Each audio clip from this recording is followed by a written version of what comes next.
we please rise for the pledge of allegiance? I pledge allegiance to the flag of the United States of America and to the republic for which it stands, one nation, under God, indivisible, with liberty and justice for all.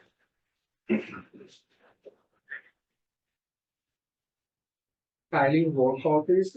Lehman, Here. Underwood, Here. Gilman, Here. Horn, here, Here. Next item is approval of the agenda. We have a blue sheet here, changes to the agenda. There are two items that staff is requesting to be added. One is under agenda item I, disposal of equipment. We are adding to the disposal list, 3 additional pieces of equipment. And then the second item is, what is labeled as item Q. What I would propose is if we could add that to as item P and then move the closed session, which is currently listed as P to Q. And if that is acceptable to the board, then I will entertain a motion to approve the agenda as amended. Got one quick one. Ron, I know you have to leave early. Would you mind the safety presentation being moved up? If you could do that. Try to catch that. Oh, yeah. So Ron, you are here for item M? Okay, so if we could move that after, what's the board's pleasure? After item F, I was thinking, unless you, Sure. okay, That makes sense. so let's move F item 95. F. Let's move item M, safety project presentation to G, and then everything else moves down from there. Any other changes? Would you have a couple of equipment maybe you wanted to add? Yeah, we talked about that. We are just going to add that to the item as at that time. Okay. Unless you want to add the those 2 items, then under item I, the additional 2 pieces of equipment. Yes, Okay, so what are those? that was all together. So we're gonna add equipment, number 637. Just one? Yep. Okay. So we are adding equipment 637 to item I. Which is an item I, So now it's item. It's one of the letters in your eye. It's J now. Good catch. All right. I'll make the motion to accept the agenda with the changes that were stated. We have a motion to accept the agenda as well with the changes stated. Or Support from Commissioner Gilman. All in favor? Aye.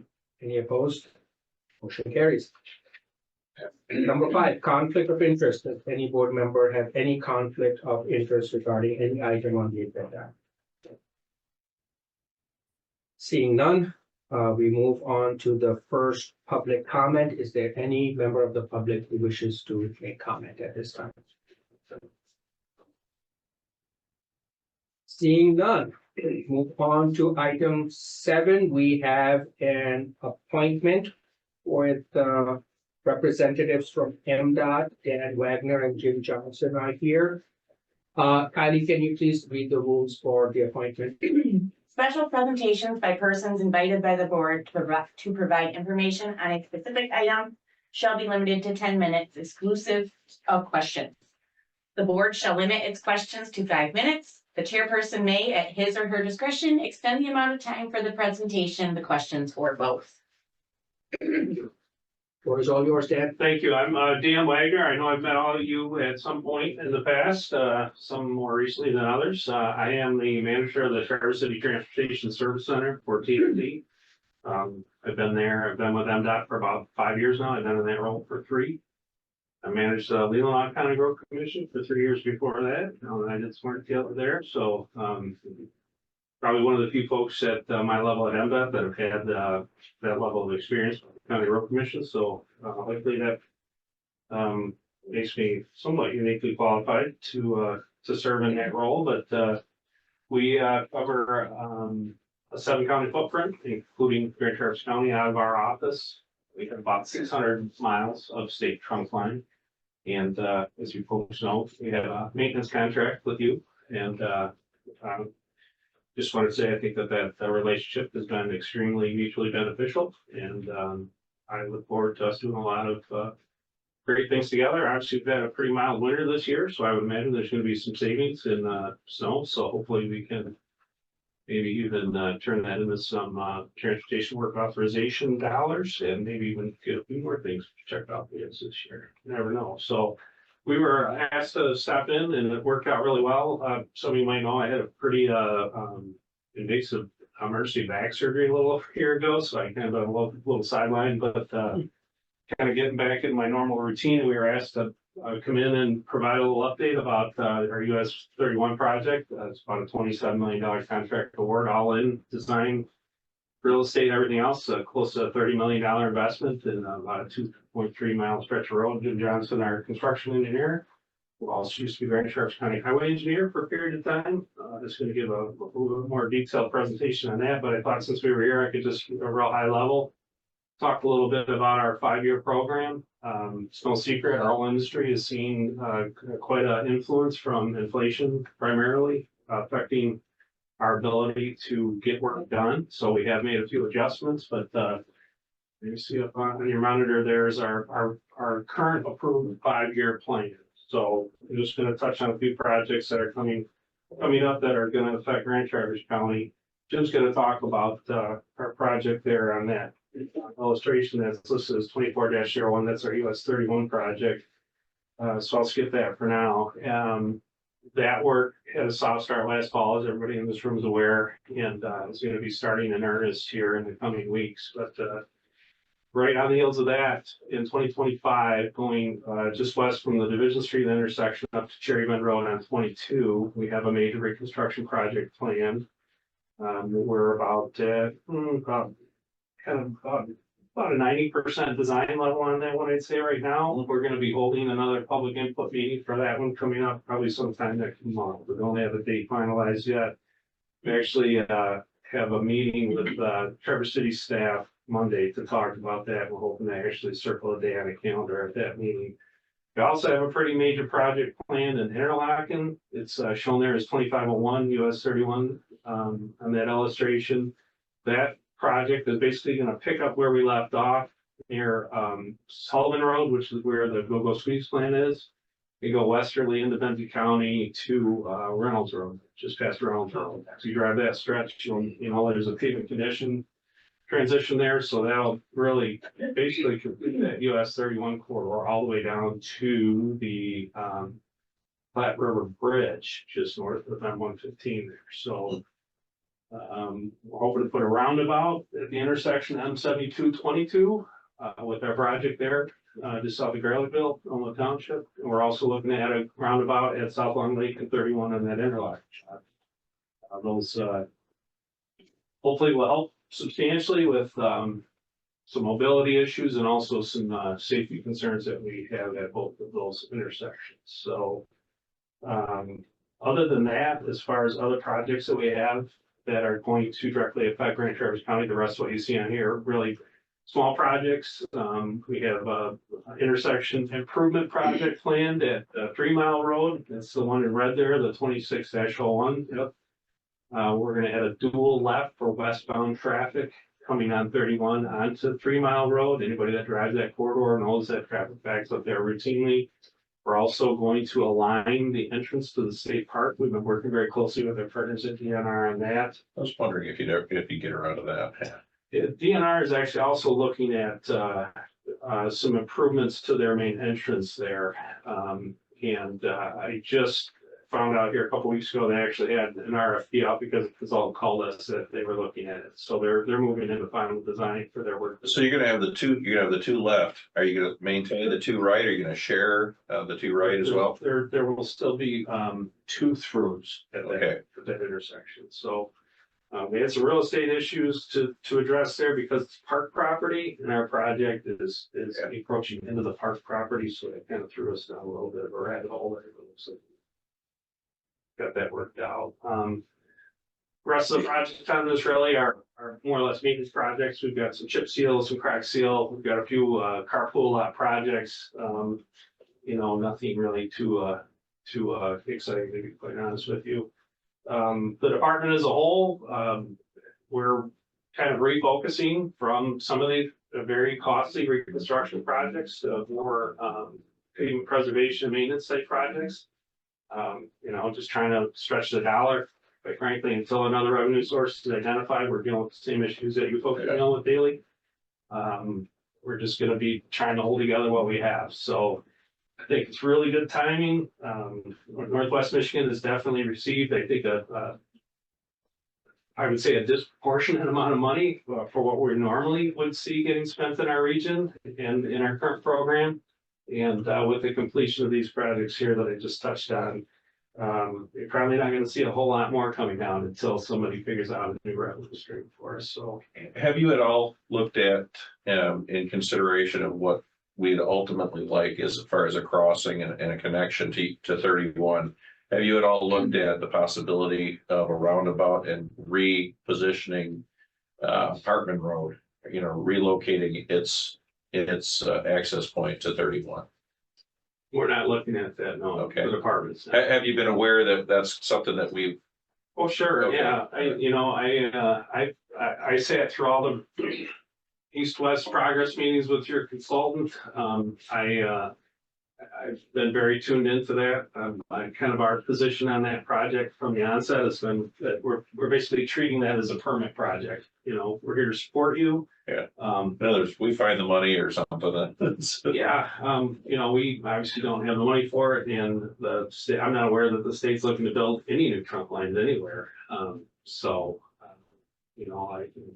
There's been some discussion, and I had talked to the previous administration about the fact that if somehow our here in Traverse County can figure out how to get that built, perhaps, this is, really fine in the sky, that becomes the new US 31. I don't know.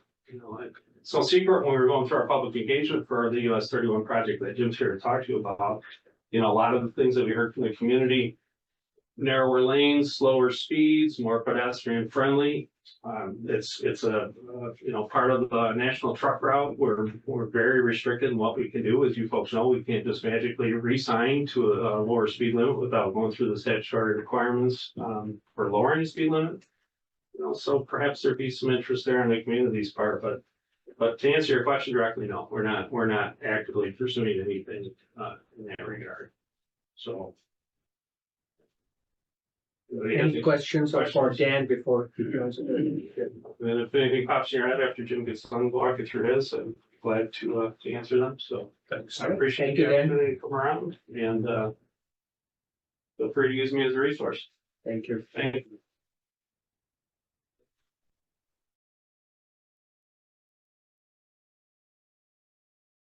Thank you for having me.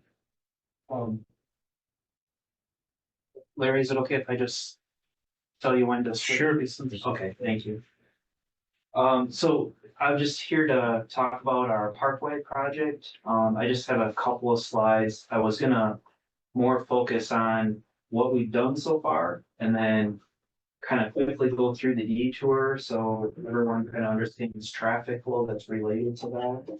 And then I'll just open up for questions and anything you'd like to talk about. So this first slide just kind of shows the regions. We're obviously in that pink area there. We're part of two other TSCs in Gaylord and Alpena, and we're underneath the north region. And then some contact information, because I know the board will have this in their packets, so you'll have contact information if needed. Thank you. So one thing, and I'm not gonna read through this, but so you're aware, we do have a website that's designed and designated for this project solely. And it's very easy to get there. If you just go on our main site, there's a link in the very top left corner that says projects and studies. You just click on that and it'll go down, and then you gotta pick US route, and it's the last project. And it'll get you to this information. And then if at any time you guys have difficulty in finding that, just reach out to me and I can help you get there. But it has general information like the scope, the dollar value, the tentative schedules. And then also it'll has all our detailed, our detour maps. And then you can actually sign up for email links at that location too for media releases. Thank you. Okay. So, our project limits, as everyone's aware, it's from Division to Garfield. It's broken into two segments. As you can see, that break in segments is pretty much at the Front Street, intersection right by Delamar Hotel. There's some, you can kind of see some tentative dates on there. Our segment 1 is from March to July, and our segment 2 is July to November. And I'll get a little bit more into that. And another thing to note on the graphics here is that segment 1 does include that short section of Garfield, which will really affect our detouring. That will also be from Front Street to the Peninsula Drive there. Okay, so some of our temporary work that we've worked on this fall, I went ahead and I put a bunch of bullets on there, so the board has reference to that. And then each of the slides thereafter kind of goes through each bullet. Thank you. So what we did is this last fall, we prepped for this year, being that we were going to start so early, knowing that the asphalt plants weren't going to be open. It kind of forced us to get in early in the fall. And so this is at Railroad. Franklin is the north-south road there. Front Street is the one coming across, as you can tell, and then the Parkway. We put in a temporary approach area and then removed that island and put some temp pavement in there.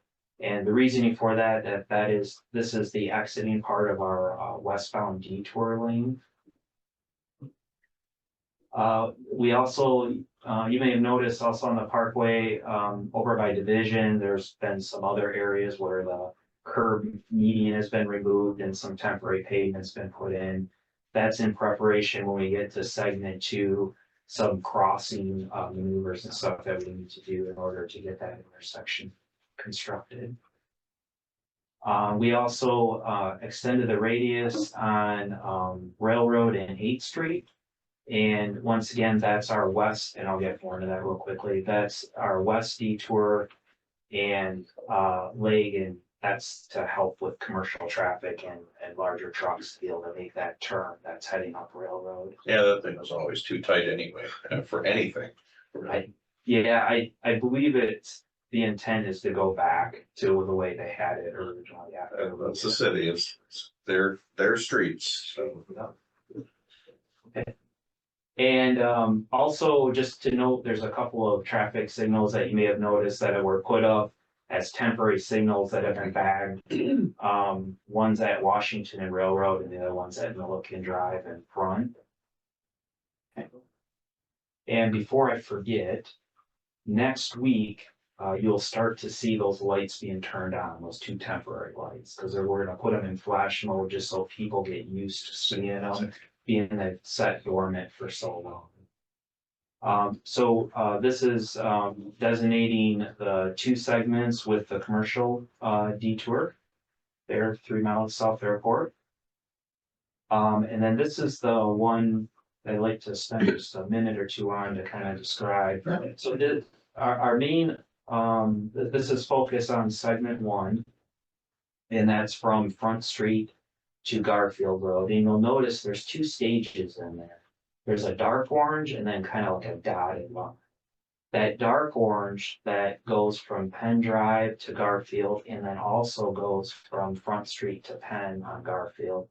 That section will be fully closed here come weather pending March 10th, the evening of March 10th is when that will happen.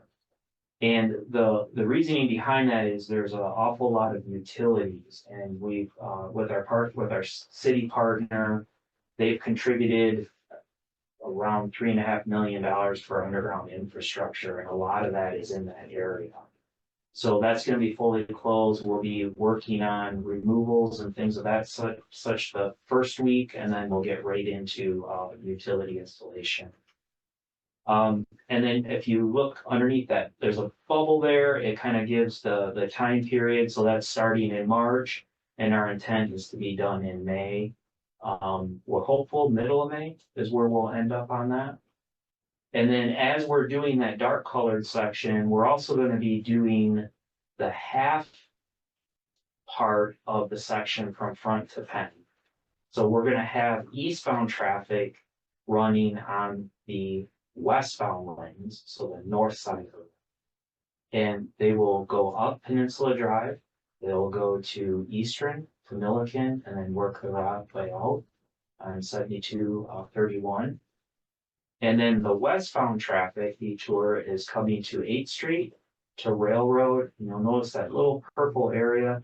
What that's signifying is a one-way only. So we're only allowing traffic to flow onto the parkway. Traffic from the parkway cannot get onto it. And then there's a blue line in there, and if you can envision, that's solely because of the Garfield closure. We still need to get people north and south of that closure. So it'll come up Garfield, run with our 8th Street detour up to Fair Street, to Milliken, to Eastern, and up to the Peninsula. And that section, that half section from Front to Penn, that will also be in that timeline between March and the middle part of May. And then once we hit May and weather and we have no issues, utility issues, and we're able to make that deadline, this is what will happen. The north-south detour will go away. And then we will allow, it'll still be detoured one-way eastbound traffic on the parkway. And then 8th Street will take westbound, but you can see it's considerably easier. And what will happen then is we'll just shift on that last segment from Front to Penn. We'll shift traffic to the south of that, and we'll work on the westbound lanes. And there will be barriers set up for protection for workers on that segment. And then obviously the closure will be there was a safety consideration too, because it was a modification that was brought up by the contractor. The city accepted that modification as well as the department. There was cost savings, safety considerations by not having traffic run along with the workers. And also, there could be some time savings as well by law. On a flow, I'm just looking at the flow, I'm just trying to get my head around this. You have, in the orange, you have eastbound traffic only coming off of the parkway, right? So you're coming off the parkway, and then you have the westbound traffic that has to cross it. Could you have not, in this case, just changed it so that it's all westbound up on the top and actually goes the flow of the, I mean, is there a reason or? I could probably go on that one, Jim. That's actually how we had proposed it initially. And actually, I'd say we had hired a consultant that developed our maintenance traffic plan for this project. And the city actually asked us to do this. And after they explained some reasoning as to why, our team really couldn't find any reason as to why it didn't work better. So it solves some other issues. It just seems like you have to stop traffic this way, and the other way you could just kind of keep flowing. So what was the reasoning? The city wanting the other way? Well, let's see here. I think their biggest concern was being able to actually accommodate all the traffic. They weren't so much concerned about the intersection of. It's 8th Street. The 31. It's loading on 8th Street It's is what it 8th is. Street, right. Yeah, Being I able get to it. maintain the traffic Yeah. on 8th Street. Okay, Yeah, there was a large consideration of the Yeah. intersection of Railroad and 8th. sure. Yeah, I can see it. It's going to be easier to run traffic up 8th Street westbound. But you know, There also was some hope too that this may help prevent the amount of informal detouring of traffic that's going to occur throughout the residential neighborhood. Yeah. So, that's the group, that we understand that's the group that we've heard the most concern Yeah. expressed from. So the hope is to try and keep it confined. when your arteries get plugged around your heart, and blood finds new ways to go. It just- Yeah. Yeah, that's okay. Thanks. I appreciate it. Thinking on it. I mean, yeah, it's got to be 8th Street. That's their primary thing. Yeah, I believe well, it's just the end there. I thought there was one more, but that's it. There you go.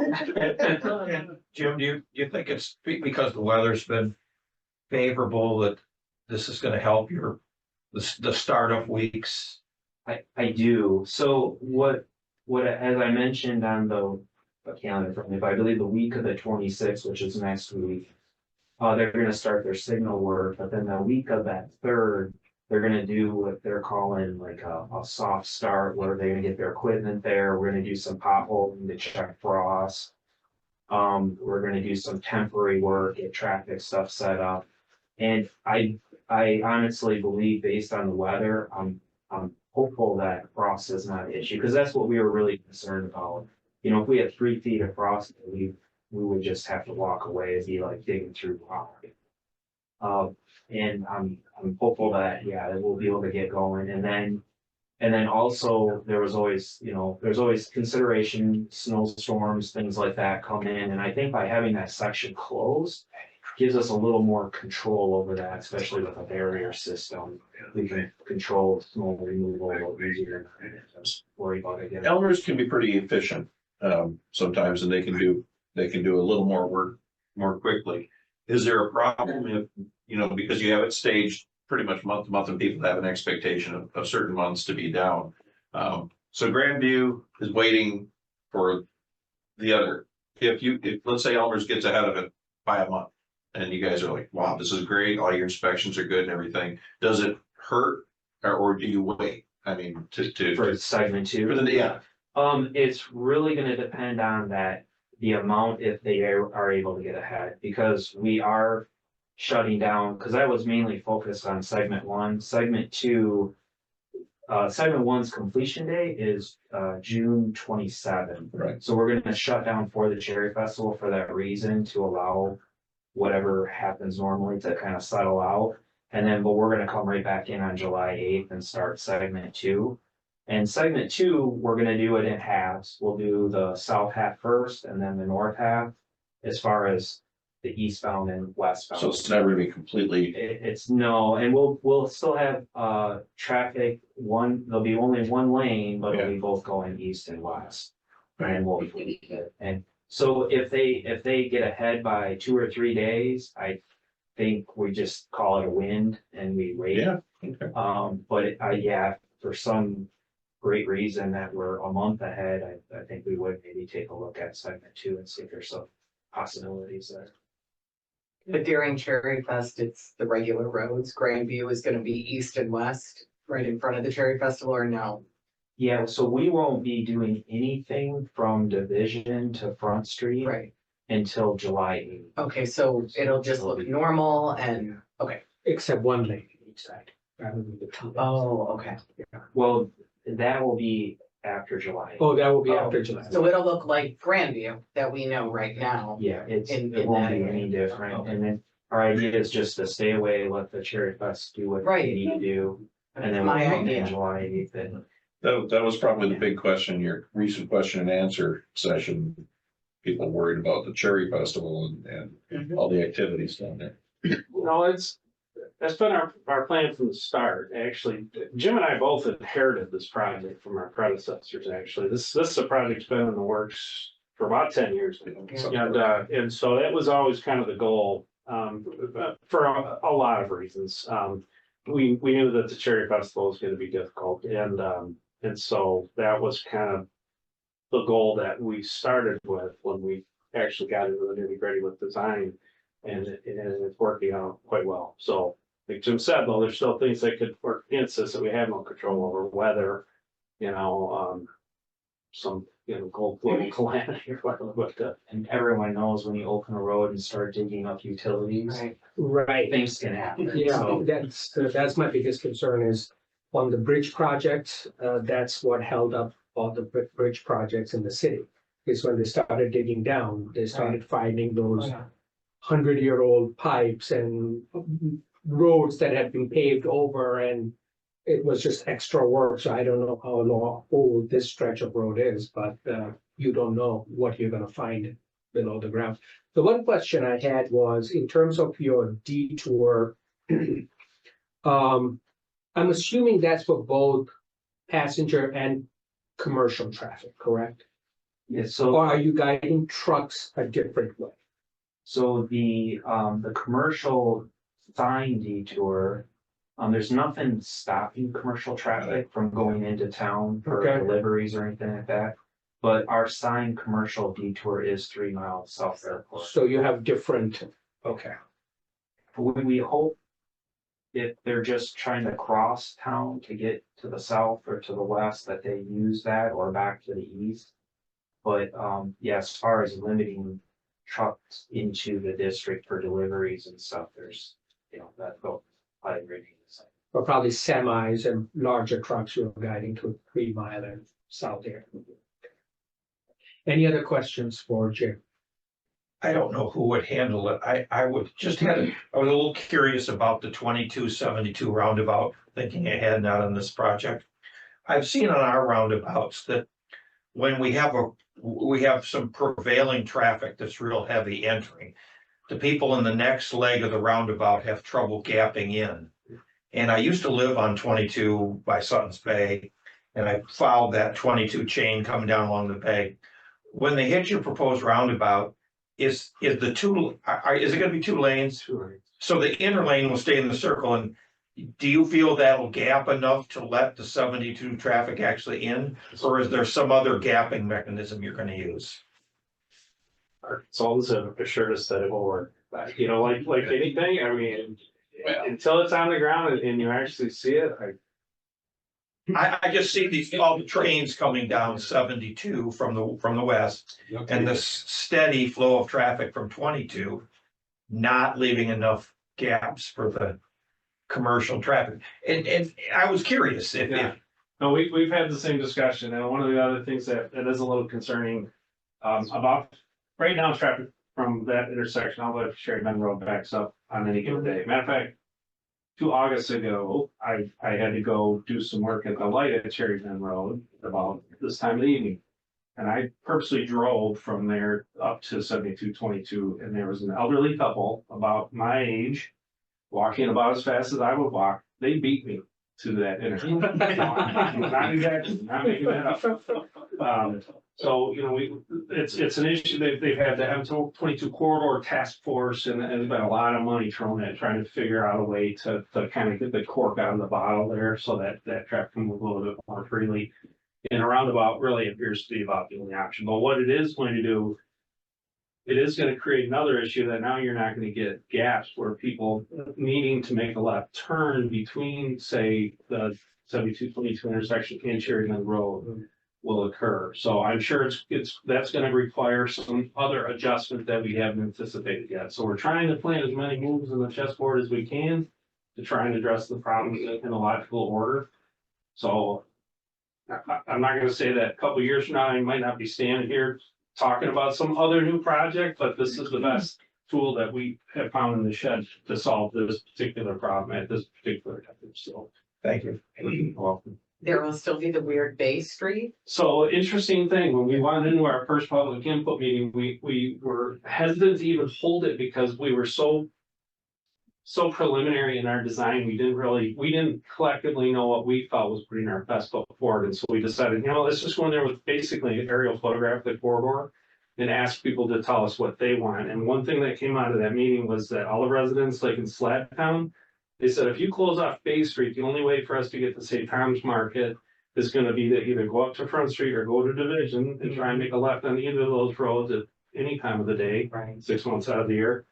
Drive up Front Street, take a left on Division, go out to Division, turn on 72, Right. get 2 blocks from my house to Yeah. get to Tom's. So you need to keep Bay Street open, but we want to do what we can to try and prevent all the cut through traffic that they're already contending with. So we made that intersection for Bay Street very uncomfortable. So say gravel train is not going to get down that road, but if me driving my GMC pickup, I will have no problem making that turn. So so that was a big surprise for us out of that meeting, was to keep Bay Street open. So And you're gonna squeeze the lane so that people just with the bigger are not you gonna get could through. do it, but you would have to go around the roundabout and then take a more straight shot. You won't be able to just peel off 72 and keep going. Something else that we've observed is that Elmer's, for instance, hauling out of their 669 pit because they don't like coming through town anymore. They're going south down 669 to 31 and then coming up through Interlock and Chumps Corners and then to their facility. So people are adjusting to the traffic volume that we're all experiencing. So we're trying to move people more efficiently on the roads that we have. Dan, or Jim, I remember seeing a slide regarding the Grandview project that actually showed what those intersections would look like specifically the East Front Street and Peninsula Drive. Do you happen to have that slide here, or is that possible to get that? I don't have it with me, but we have a project-specific built website that I believe still has those slides from those earlier presentations. They're on your MDOT website? Okay. So we have a project-specific website for this project we're here to talk about for the 2272 project, and we also have one for the 31 project in Interlochen. So, and those are being updated as information's becoming available. Any other questions? Thank you all All for right, your time. thank you, Dan. Thanks. Thank you, James. Thank you both. Is it possible for us to get, I don't know if Larry has it, the original map of the future MDOT project? Could we maybe get that sent to the, at least to me, This just one, so right? we can share with our, You need yeah, this one? yeah, just to share with our townships. or- Absolutely, we could. Oh, look at that. Oh, It's yeah. suitable for framing. There's just this year if you want. This would be really, good information for our townships. Yeah, can we put that on our road commission Yeah, website if that's okay with you Absolutely. guys? Yeah, Okay. and that map is consistent with the statewide transportation committee's approved 5-year plan, which is also available on the internet. I think it's like 700 pages long. Right. But, and We'll a get right into circle- that, but yeah. a circle just means an intersection, not necessarily a roundabout, right? correct. Okay, we're not putting 37 roundabouts into the. No. Okay, so that just means an intersection or, but it could be a roundabout. The only roundabouts that we have planned that don't exist right now that are in some state of design are the ones, the interlocking corners. Yeah. And then 72-22-1. That's it. That's it. Okay. Thank you so much. Thank you. All right, thanks. Thanks, Larry. Thank you. Thank you. And yeah, Larry, if you could please put that map up on our road commission website. Jason has the, Yeah, our finance on their site to us. Oh, nice. it's really Okay, quite check that out. interesting. Yeah. Is there a way to put a link to the, what Dan was describing on our website? So if someone goes on our website, they can click on that link and see the as-built. It might save our calls. Yeah, it might be, yeah, it would be very helpful. Prominent, you know, Okay. Grandview project, big.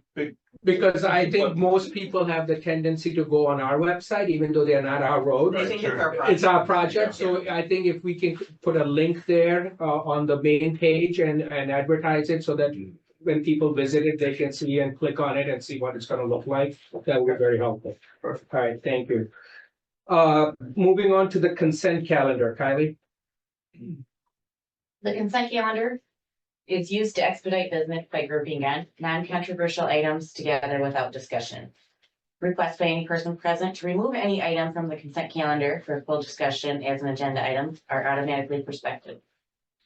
The actions noted in parentheses for all items remaining on the consent calendar are approved by a single commission action adopting the consent calendar. The manager recommends the following items be adopted: 1 minute, 2 payroll, 3 accounts payable, 4 financial reports, and 5 communications. Hey, is there any member of the board that would like to pull any item off from the consent calendar? Anyone from the public? I want to pull number 3, please.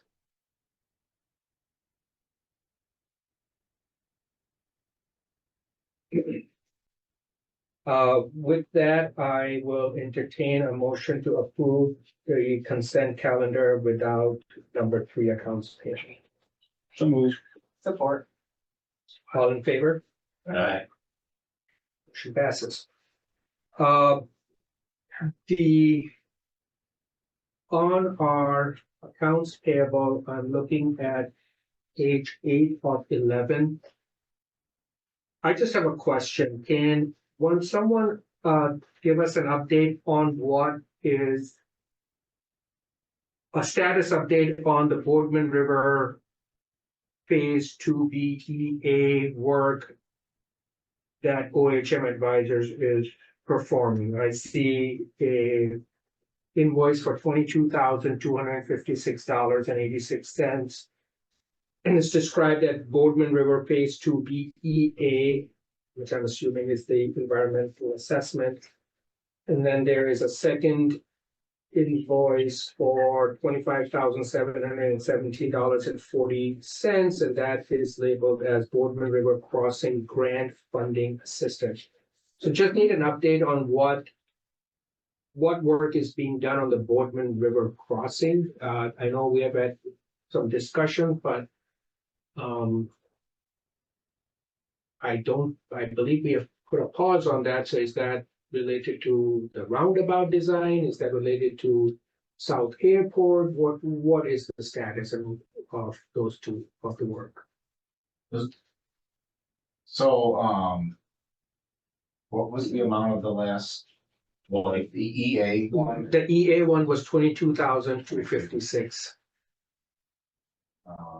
So don't have that exact. I'll have to look. I know, on January 4th, we were invoiced 12,263 for WSP on the Boardman crossing. My understanding is it's on pause. I asked Wayne to reach out to OHM to see if there were anything else remaining on that one that will be budgeted this year, and I didn't get an amount yet back from OHM. But the grant funding, the board previously authorized, I think, 235,000, and they just started. They had spent $85,000 through the end of the year on that project, and that includes the 24,877.40, which is primarily WSP services. So that's what, I guess that's my question is, if the project is on pause, what are they, what kind of, because WSP is that grant funding piece that we entered into a contract specifically for the bridge project. So the bridge project they're moving forward on, they actually sent an email, I believe, was that yesterday there? That's for the raised grant for South Airport. I'm sorry, For the removal of a double culvert from the bridge in there, which bridge? for on South Airport. South Airport. Oh, okay. Corrected the capacity. Okay. Well, that's resiliency on South Airport. That's And we resilience. said capacity on Hart, right? Yes. It'd be nice if the invoices were tied to that, so, So they haven't started on anything with Hartman yet. okay. I think the first one is still cleanup from previous, the second one would be.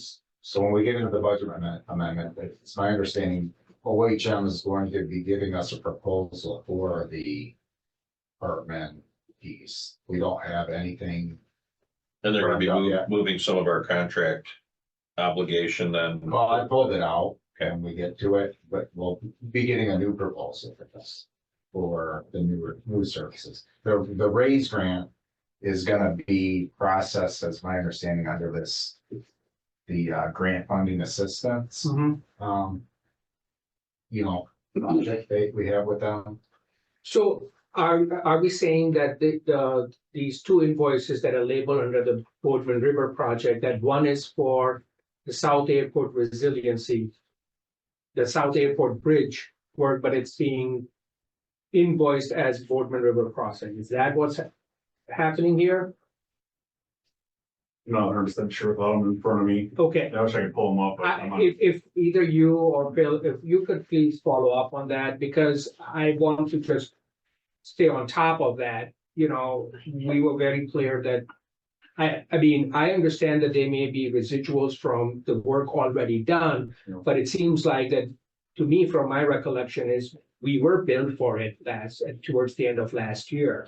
Because I remember having this conversation in November or December of last year, that's when this came up. So I can't imagine that we are still dealing with work already performed before we put a pause on this project. We could be, I'm not, but No, I just want some clarification. Wayne did reach out to John Caters and requested that information. Okay, So I So- haven't received it back yet. yeah, if you could send that to us and some questions as to both and if we are doing work on South Airport, then I want it labeled as such so that there isn't confusion that we are paying on the Boardman River project. If we are working on the South Airport project, then let's just label it as that. under the comments section. In the engineering report, it references that. I think we did find it. Yeah, I saw that, yeah, and And that's, they are labeling it That's- east-west corridor. Right. Yeah, yeah, so I know that, and and it I, does specifically say South Airport. Yeah. yeah, and I saw that and I was gonna ask what, but that's why I Well, wanted to so- bring that up. But we approved the money for the east-west corridor crossing, and essentially they've said we will Right. use that contract then to pursue these other things. And perhaps by putting it in here under this, they're fulfilling their part of it. That's what it looks like. Yeah, except that I don't know, that was formalized in some way. That they were going to start using I those think they're gonna funds. be coming up with a new. Yeah, that's what I heard you say, so that's not a formal, that process has been formalized by them. I just want clarification. No, and I will clarify Yeah. that was the last thing I could give us to the pause. Okay, I think we did give them clear direction. we did. Whether we have a contract that reflects that or Right. not is what is your. It's like, right, it's an addendum, right. And they acknowledged it, I mean. Yeah, they acknowledged it, they were willing to do it, Yeah. we just haven't formalized it, so I just wanna make sure that, we are not starting to spend money without an actual addendum to that existing contract, which says, this is how we're gonna use the funds for these other, like the South Airport and then the Hartman And roundabout. should we ask them to keep? Is there enough importance? Is there enough important difference between them that we need to keep them separated? That's what I don't know. That's why I want to know what they're proposing and how, and what, I haven't even seen the original contract, so I don't The know. original contract is old. Right, I don't know if that even addressed, obviously didn't address the roundabout planning for Hartman Road, and I can't imagine that it addressed the South Airport Bridge. So without that, I don't like spending money. Technically, it says Boardman River Crossing. And it is crossing the Boardman River, Which one is? It'll be a the, different the scope. South Airport. I understand that, but the Do you intent of think the, that was the thinking, though, is what I mean? Maybe, I mean, I appreciate your point makes sense to me, the nuance of it. I'm just thinking that was probably their intent was. Yeah, the Boardman River crossing was never from my big understanding, was never intended to encompass South Airport Road Bridge. It was specifically related to the Hartman Hammond. Yeah, they looked at South Airport as part of that. As part of that, that said that no, right, Right. exactly.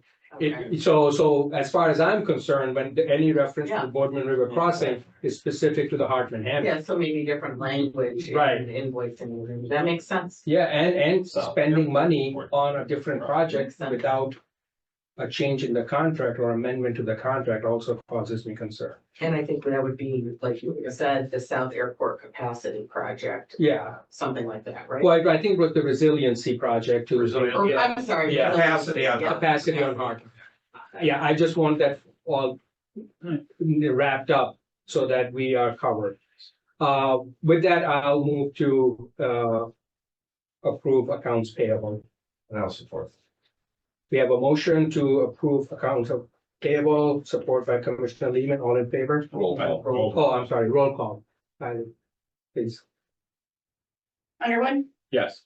Gilman, Yes. Horn, Yes, Lehman, Yes. Hill. Yes. Okay. Reports. The staff report Mr. and Chairman, due to time, could we move?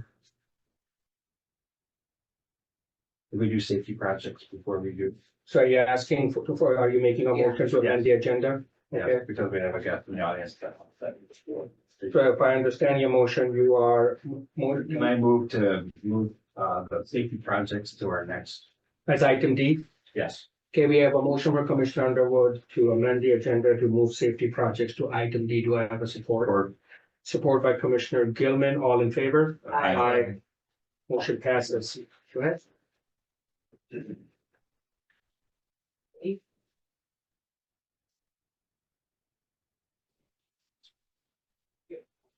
Gary? good evening, everybody. So it's our third time of year, our safety call is out as of January 29th. You going? There. On that slide there. Call is the application review, May 1st, 2024. There's two types of funding, the high risk road and the highway safety improvement. And there's two categories within the highway safety improvement. And this year's allocation is $20,098,000. Go to that slide. So the high risk road, this is for roads that are not within the urban boundary. They cannot be in there, and it's only for major collectors, minor collectors, local roads, arterials are not eligible for this type of funding. And they have to have one either fatality or serious injury crash in the last 5 years to be eligible. And the funds limit is $750,000 per project. Next slide. The HSIP funding, this is available regardless, urban, rural, doesn't matter, classification doesn't matter. And the maximum amount is $750,000 per project. The HSIP systemic projects are only available for certain types of projects, curb delineations, rumble strips, pavement markings, wider pavement markings, and pedestrian column signals. And the amount that these roll into is $200,000 per project.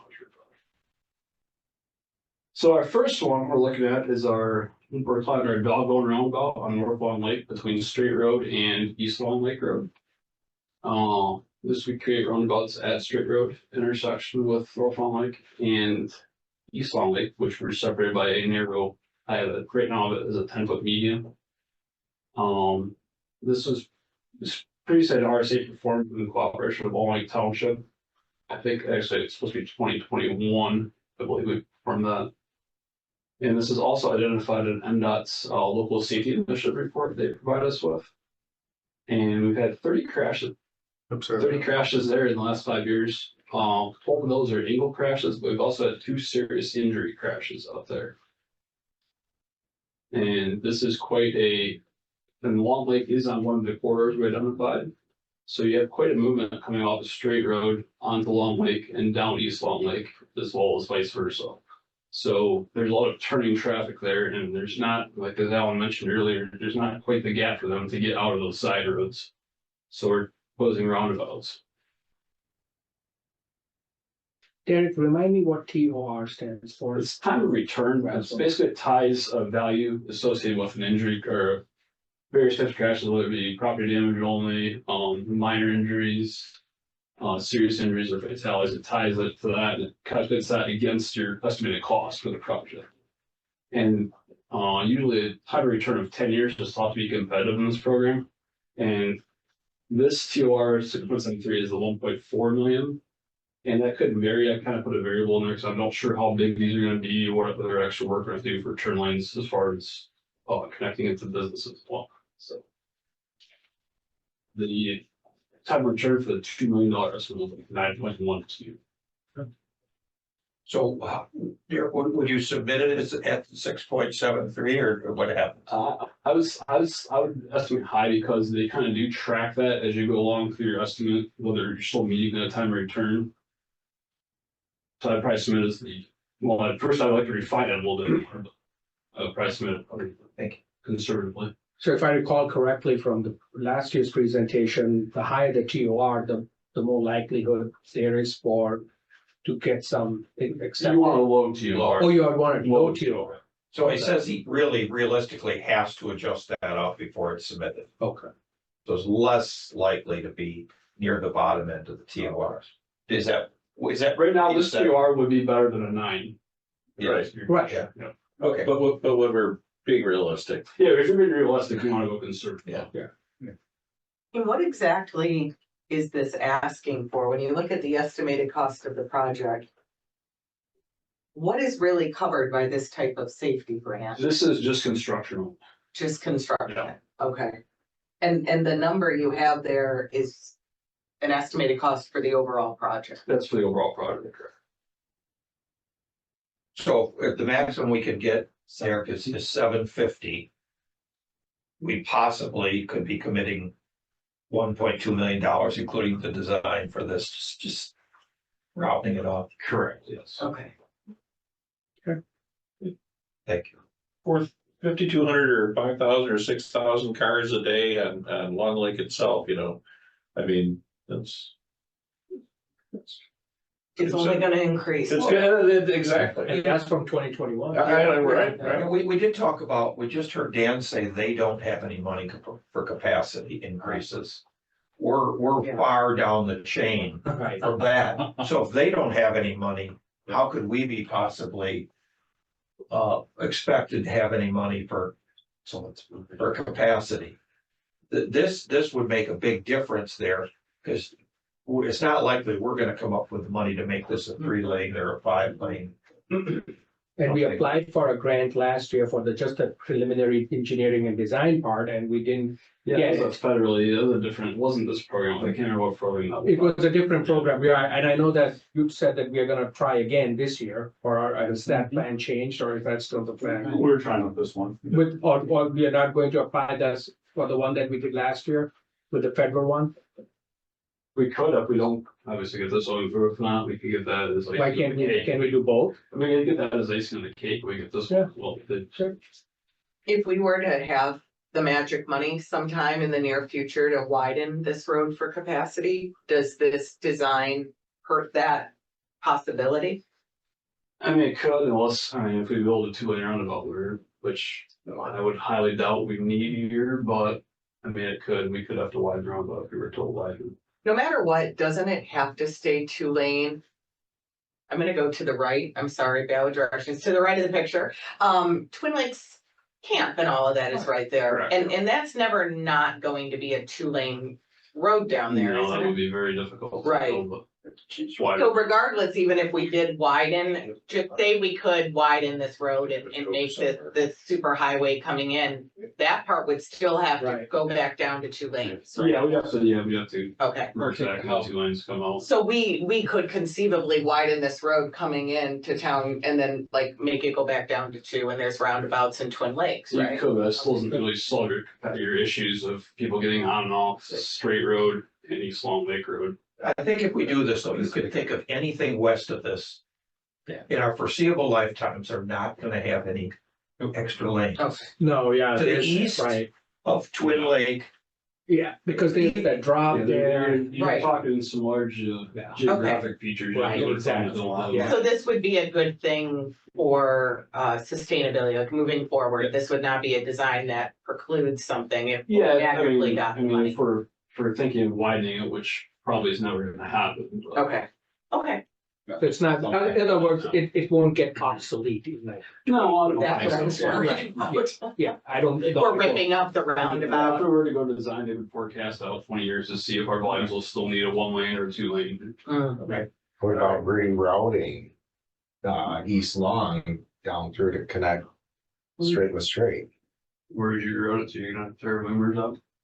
Pardon? Where would you talk on teed up? I know, a while back, they talked about moving the road through the trailer park and then coming up and having an Well, that would be- intersection. That would work. I mean, we only need one roundabout then, but you're still gonna have that issue with people getting out and in and out of that intersection. All right, so let's move along with that. That seems to be the most important. Next one's our 3-mile powder. Currently it is a stop. A 4-way intersection with 2-way stop, sorry about that. We've had 3 crashes there in the last 5 years with 1 serious injury. Most of the crashes out there are rear end style collisions. That's our 1 injury was a left turner going southbound, trying to turn onto Potter. And he got rear-ended. We've previously put signing upgrades out there with flashing lights, which we just renewed this year to replace those because they're failing. And this is also identified in MDOT's LSI report in 2022. And the estimated cost for this would be $1.25 million. Is the crashes, did they occur when it's a 2-way stop or when it's a 4-way stop? It's never been a 4-way stop. To my Okay, knowledge. I would say 2 more stop signs and $150. Then you run You know, into, then you run into backup issues too, if you had 4-way stops. it stops people for a second and then they can get back to their 65 miles an hour on 55. This is eligible for the 750. Yes. How, do you have an estimate, what traffic count or? We don't have any good numbers. All the last ones are from 2020. Yeah, So we don't really have a good comparison of what it actually is, because 2020 obviously is COVID. oh, We're traveling right, as much, so I didn't put them on there. And our audit numbers are pretty good too. Big bill on that one. All right, We used to throw away money there. What is the roundabout we're building this next year that's already identified? Potter and Garfield. Potter Mile and to the Garden. west Just of to that. the east of those, Just, yeah. Okay, we're going or to. west, sorry. West We use of- left. Go to the, okay, to the left. to the left. All right, Gotcha. what's next? All right, let's move along. This is kind of a comparison, looking at the signal there, you still have to build turn lanes there to make that capacity, otherwise you're not moving traffic. If you all left turn in front of you, that green light, you can't go. So So why is the it's- signal not warranted? Right, It doesn't have the counts that we have, but I'd like to get better numbers. Frozen.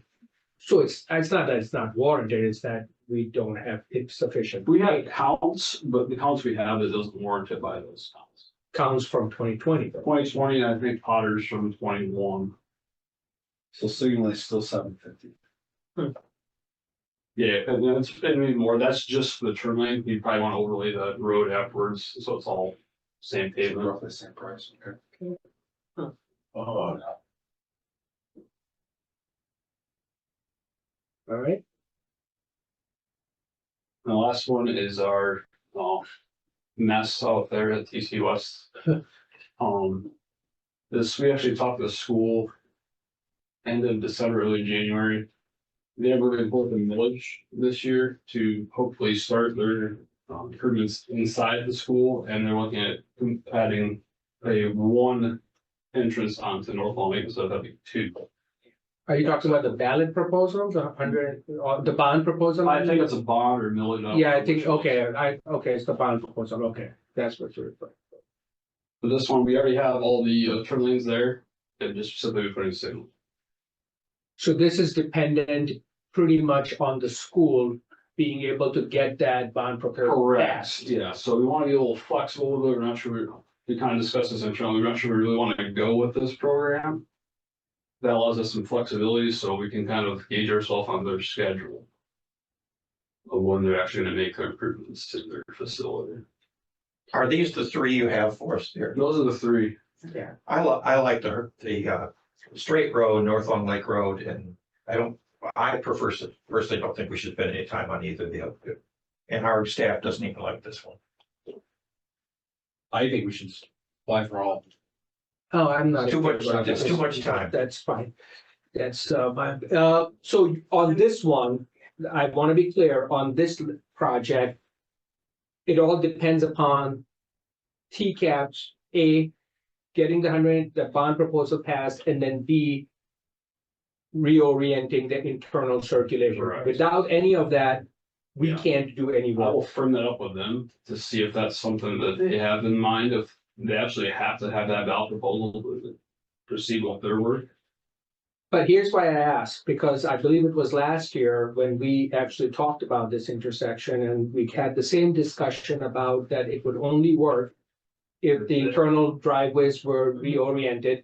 And we heard at that time that it was a firm no from TCAP. So I'm trying to figure out what changed. That was Yeah, not we could not- accurate information. They could not commit to that at that time. It was not a firm no. Oh, it was not a firm no, okay. They couldn't commit, why? So I called him a week before I submitted this, and I was like, okay, he's like, yeah, we cannot commit to this at this time, so I did not for the application. So now they are willing to commit? If they get the ballot, that's why I need to hash out with him, if the ballot proposal is actually a must for them to do their work, or if it's not. that's just a continuation of it, but they want to, I mean, they have the 3.1 mills that they want to continue to move on the bond. And all this does is allows them to continue on with their own project list that they're doing, whether or not it includes this, I don't know, but, If they were to reconfigure their driveways, all of this happened, I'm assuming it would become a driveway going to the existing light at Herc. Yeah, we want to tee it up with Hertner. Right, We wouldn't allow anything else. No. Right after. Right. that would make it talk about, they could just close off that other section. Right. and pretend it doesn't. Yeah, it was just that one, yeah. This has never made sense to me. When you go in and out of that school in the first place, it just. How did we ever permit that? Yeah, right? especially with 16-year-old drivers. I'm the mother of one of the 22 crashes between 2018 and 2020. Yeah, but I think in terms of the efficacy of this particular project, it's entirely dependent on outside factors beyond, anything else? Yeah, for this one, we kind of put that there just because it'd be nice to continue our 2 years of modernizing and getting back up to date and get this one kind of. It's kind of up to this one.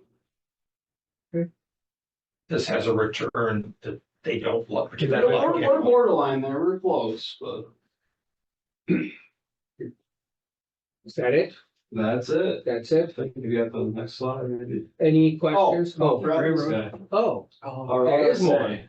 more. So this one is crept up on our call list, because the same story on Straight Road, North Long Lake Road.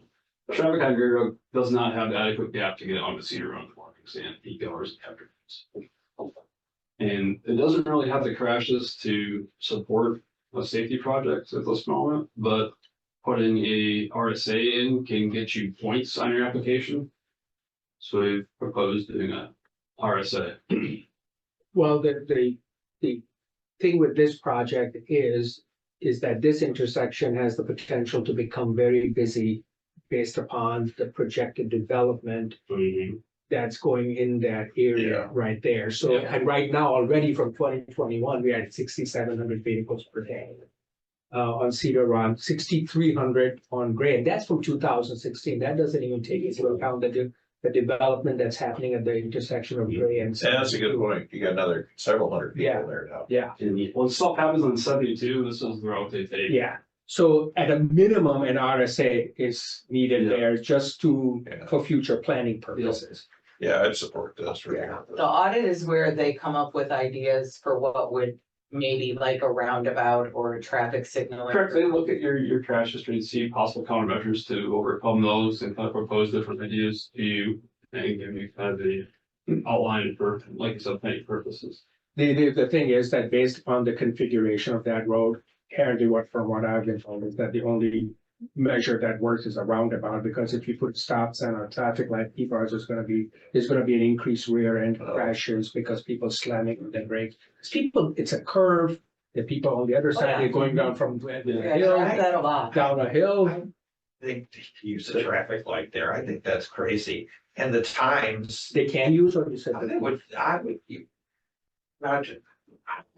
plenty of intersections like that have a traffic light.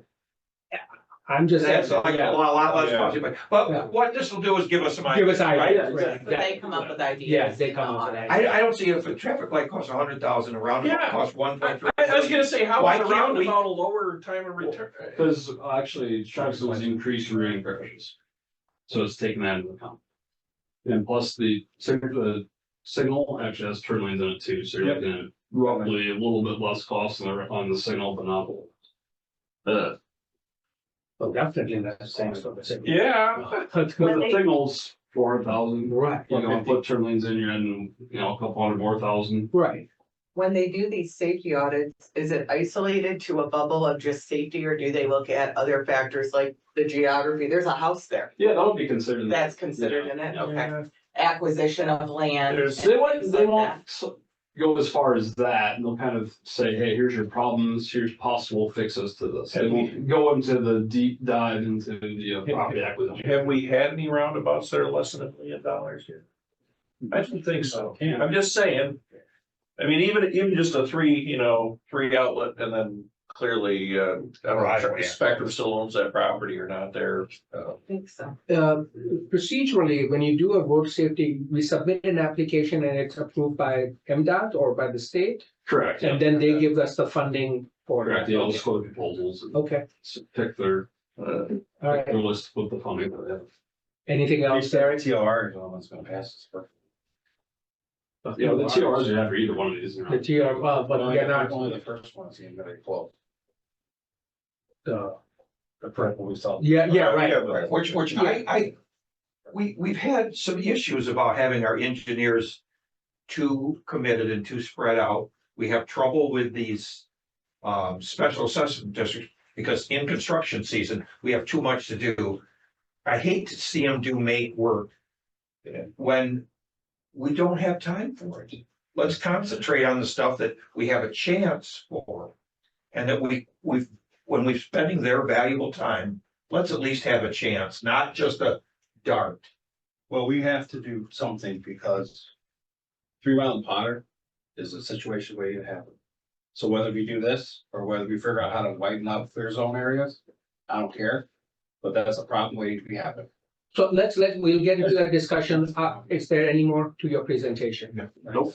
No hidden slides, okay, all right. sure this. No, okay, thank you, Gary, okay, For all of these, does it help? We submit for all of them. All the points, like you're saying, like this gray one? Actually, they give you points if you hadn't submitted one, trying to keep people interested in the program. I'm not sure about if you submit for every project you can. I was just wondering like some of the other ones, so 2 might. I don't think there is a, is there a motion first? Let's get a motion on the floor I'll make a motion, we submit for the first Long Lake project. only. Yes. Support. Okay, we have a motion by Commissioner Lehman to submit a application for the road safety grant for project involving North Long Lake and Straight Road, Dog Bone Roundabout only. Support by Commissioner Gilman. Discussion. I'd like to hear from Ron or you as the rep, you know. I don't wanna make any decisions until I know what kind of community supporting discussion there is. on Well, this. Mr. Supervisor, Long Lake Council Supervisor Ron Lempool is here, so. Thank you for moving this up. I have to pick my father up who's coming in for a funeral this weekend, so at least it's warm for him. So, you know, the support of the community has always been, our board's always supported it in trying to move this forward to figure out how to keep the traffic safe in that area. We got a lot of activity that's going on, you know, with all the summer stuff that comes up and all the growth that could potentially be there. The trailer park could expand. They're working on trying to expand that area as well. So I think it's trying to figure out what we can do to keep traffic moving, but safer in those intersections. And so we've always supported, our board supported, that's why we did the RSA for that area. We took that, was out of our funds to do that, to move that forward to get it done. So we're in support of that. Gray Road, you know, I agree, something's got to be done there as well. You know, maybe that's something I can bring our board to help offset some of that cost, just because it's we are one of the few townships that do budget money for roads. So maybe they'll be willing to use some of that there. So, but full support of that. Thank you, Ron. Any questions for Ron? I just wonder about the people that live around there, like your feedback on, I know this is the wrong term, but like a double roundabout and visually a lot for some people. We talk about it all the time. You do? I talk Okay. about it at every association meeting I get invited to. I Right. talk to our seniors about it. They're well aware of it. There's a potential that could happen in the coming years, so. Okay, great. Thank you, Ron. Thank you. Okay, any additional discussion on the motion that's on the floor? Are we able to make an additional motion if we want to have a discussion on another project, or are we limited to just one thing? No, this is the motion on the floor. Okay. let's do it one by one, yes, no, so. Yeah, Yeah, you're right. Yeah. if this motion passes, then obviously then we can make another motion Okay. and go. So we have a motion, we have a support, let's do roll call. Gilman, Yes. Corn, Yes. Lehman, Yes. Underwood, Yes. Kevin. Yes. Motion passes unanimously. Okay, so does anyone want to make a second motion on this? Joe, are you thinking about the 3 Mile Yeah. thing? I was gonna say was, I understand that nobody wants to build anything there, but we have to do something to make it more visible, to be able to see. How about from the- let's get some traffic counts? It's a bad year to count this year. It's 3 miles gonna be a bypass. for Yeah. Garfield. On the other hand, if the counts can provide some, you know, fodder for the point system, I guess we're trying to, you know, oh, look, we got 8,000 cars a day there. We'll see around. Thank You you know, guys. You good before lunch. just saying. Thank you, guys. It's just very nervous, especially when vehicles are headed east. I agree with you. I don't. It's a think very- for that intersection. I don't know whether we just cut back the banks, which is gonna cost money, because it's people private property. Put back the banks, put a center turn in. Something, just, See, the center turn makes sense to something like that, especially when you have a high speed road, look, you know. no. then there's a way around. Avoid But that's all. people That's what my only- rewriting. Driver's Yeah. training. Yeah, I'll come back next year. And 3 Mile is particularly slippery at certain times. This is really, it just ices fast, black ice fast, so. Well, you have, when you're coming from the north, Yeah. you go down the hill and then up, and then come back down. Yeah. When you're coming from the west, you're coming down basically a blind hill from two sides. Nobody stops anyway from coming from the east. So, well, when we commit to these things that have limited crashes, our overall regular roads see a disproportionate lower amount of repaving. As long as I'm not the one killed there, I don't care. Right? Sometimes you have to be, but you have to, all the bad roads in other section cause people to veer off the road and do a lot of other unsafe things. Avoid areas. I would like us to look at some other ways to improve that intersection. Yes. but I'm spending. It doesn't show it in this current one, but in past there has been fatalities there. Yes. Do the safety grants, do they extend beyond roundabouts? I mean, would a safety grant get us anywhere where we could do it at the center turn lane? Turn lanes, signals. So yes, we can apply for a safety grant. I mean, why wouldn't we apply for one? Well, we're talking about the fact that Derek was saying that maybe they don't like just. Well, the other thing that we've talked about, and we just mentioned, is our roundabouts are expensive. They're very. Maybe if we somehow settled on a standard roundabout design, we could move these in modular pieces and not, the design is an expensive component. And Wayne, to his credit, has said he doesn't feel comfortable without getting every project redesigned. And that adds to the cost. What if somehow in our regular work, we start thinking about a design we can accept and use that design out here? I'm just asking, we think outside the box. Is I- there a way to improve Yeah. the safety of that intersection without spending a ton of money? Have we done a road safety audit on this intersection? You have not. So why don't, we are talking about alternatives, why don't we do a road safety audit here? And come up with, like, what alternatives do we have? And that's gonna help your scoring too, if we apply the following year too. So we are not bound by this presentation, No. so can No. we The make a $25,000 motion? road safety audit for you? Yeah, can we have, I'll entertain a motion to apply for a road safety audit for 3 Mile Road at Potter Road. Can we amend that and also do Gray Road Price to 2? That's 50. Well, I wanna see what Long Lake Exactly. Township wants to, if they're Okay. gonna contribute. I can go for that, because I just know that is a very. But they can hire that outside of us needing to get our thing in by May 1st, they can do something. I'll say that motion. The RSA is done by an outside party anyway, because you don't want that bias from people that see that every day and have their own opinions on it. So you made a motion then? No, I didn't, I was I'll make a asking motion. if. I'll make a motion then. Okay. Do a RSA for 3 Mile Potter. I'll support that. Okay, so now the road safety audit then involves new counts. I would assume you can't use the old counts. Okay. So we actually know what we're dealing with. And if I'm correct, from what I heard from Ron, is that he's gonna talk to his board about possibly chipping in for the road safety audit for Gray and Cedar. So let's see. If not, then what's the time frame on this? Should talk to We- East Bay. Maybe East Bay would do. For the deadline to apply. The deadline is May 1st. Let's talk to East Bay then first. Well, let's talk to her afterwards and say, we'd like to do this, can you fund this? Is there any interest on the board to include Cedar Run and Gray Road as a road safety audit? I know your initial motion excluded that, but I think the TORs kind of threw us off on that one too. Again, we're waiting for feedback from Ron. He said, he indicated he thinks, I mean, that was interesting. He stepped up and He stepped up, yeah, Yeah. so I think we should wait for that. But the only reason I brought that up is the May 1st. Before we decide to spend that money on these, could we reach out? Yes, we got another month. I mean, we got another month. Yeah. I So, agree with that.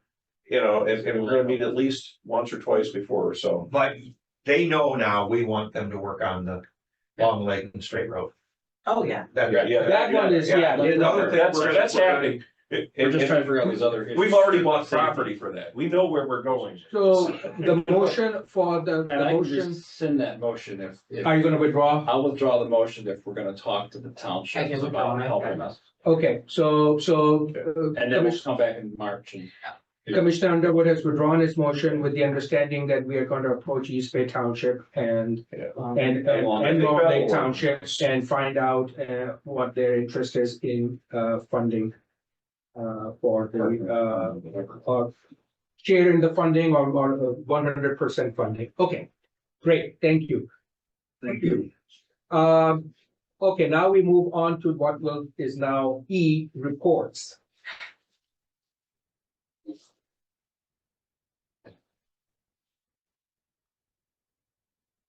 All right, are there any questions regarding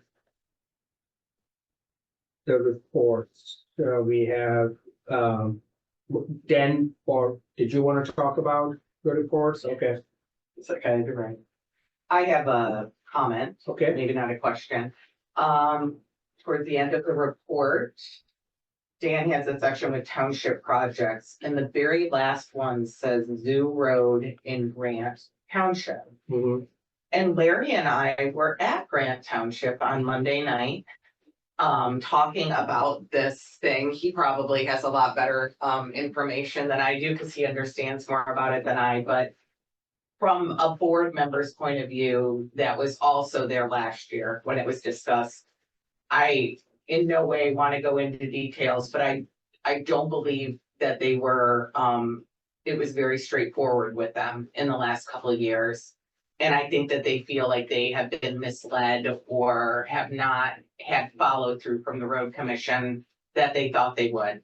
And there was a really good discussion at the board meeting about just moving forward together. I thought it was positive, don't you think? I do. But having unfortunately been there last year and heard what was promised and it wasn't followed through, so I would like to make that, I know it's a small township and a small project, but it's really important to the residents there. And on top of that, I just wanted to make the board aware that not only were they given ARPA funds for this particular project, the County Board of Commissioners also committed additional funds for them for this project.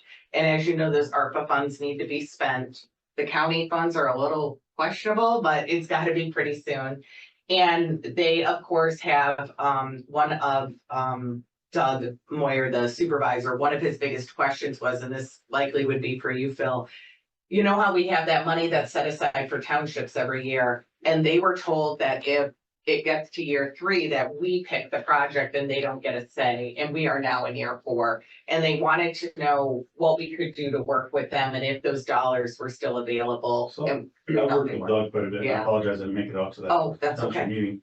I actually called Doug today to try to get a hold of him. We've been working very hard and trying to come up with some options on that.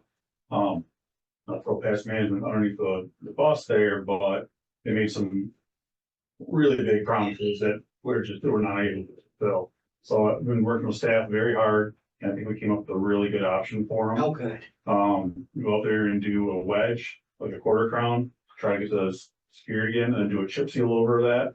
And that first 1,000 feet off the 633, go ahead and do a full project. Working with Phil, I think we found funding for it. And we were able to get that project come in around 500,000. That was really, We're able to do 3 miles of road. I took my notes. And that includes the 500,000 would include funding with that. So there are, Yeah. pulling our funding Yeah. ahead. Okay.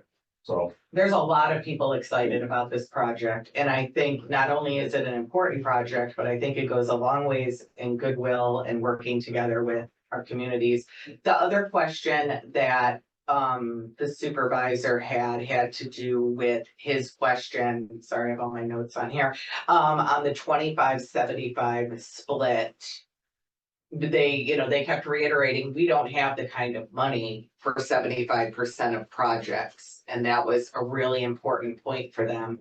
And when Larry had spoken with them and, myself as well, and having this sit down it was real important that Phil was there, because he had a lot of specific questions about what you can and can't do with matches and how to best use their little fund. But it would be a shame if those ARPA funds weren't able to be used when the county board too, on top of it, put effort to that. So I just wanted to point that out as a project that although it's one of, all of these are important, obviously, especially to the people that live on them. But this one has been dragged out for 4 years now, and they For were, the point of losing our ARPA funds. So, Yeah. yeah, so my understanding is that we did, just so you know, we did talk, Joe and I Okay. talked with Dan about Zoo Road project, and as Dan indicated, we are gonna work on it. We unfortunately would not be able to fulfill in its entirety the promise that was, or the commitment that was made, but we'll try to do the best we can. It's a 2 mile stretch of road, which with a cost of approximately, if I'm not mistaken, 1.2 million. If we were to do the total. For total, if we were gonna do the total, And which is weird, it's a 3 mile section of road and then 1 mile is just as bad as the other 2 miles, and we're leaving that out, so you're leaving a dead spot in there. yeah, With this proposal, we're actually able to do all 3 miles at the same time, take care of it. right. Now, the only thing that I'm worried about is we just redid Carlin Road, so that was a brand new road. This isn't gonna be a brand new road, it's gonna be a chip sealed road, but it's gonna put it back together, it's gonna give it a safe surface to drive on. You basically re-harden the base and then put the top. And for when you look at the traffic counts on that road, it really doesn't justify Yeah, doing the match off Yeah. the local. Right. Yeah, talking to. Agreed. so we are going to, we unfortunately will not be able to completely fulfill the commitment that was made under the previous administration, but we will work on Zoo Road, and we have a plan to do that, so. and they were 100% on board with not doing, as I used your terms, the solid gold super highway perfect Right. thing. They loved that idea and just wanted to see progress. Sure. Derek, would you say that's bid ready? We have to put plans together for the first 1,000 feet, the budget ship, but. More than 80% there? Okay. You know, 75. if we could prioritize that a little bit, I know you guys are busy, but this, we don't want them to lose their funds. So they do, our chip seal's coming through in May, we're trying to tie in with that, so we can reduce the savings, so our goal is to have that Zoo Road done in May. Wow. So that's our hope, we're trying to get there. Thank you. So how much money do you think we're gonna have to commit to this? So. They I have gotta do the budget. 257, I think. So they were gonna contribute 255,000. 55. We were gonna use their $113,000 of 40, which is 40 years of their match. Yes. And then I was gonna use the millage funds, for the balance, to get it done, so. All right. And we used to, we used to do wedge chips, 2018 and prior, it was pretty often, they weren't widening, they were just going through and Yeah. kind of. I understand wedging, I didn't, a lot, but I'm. It's a small township.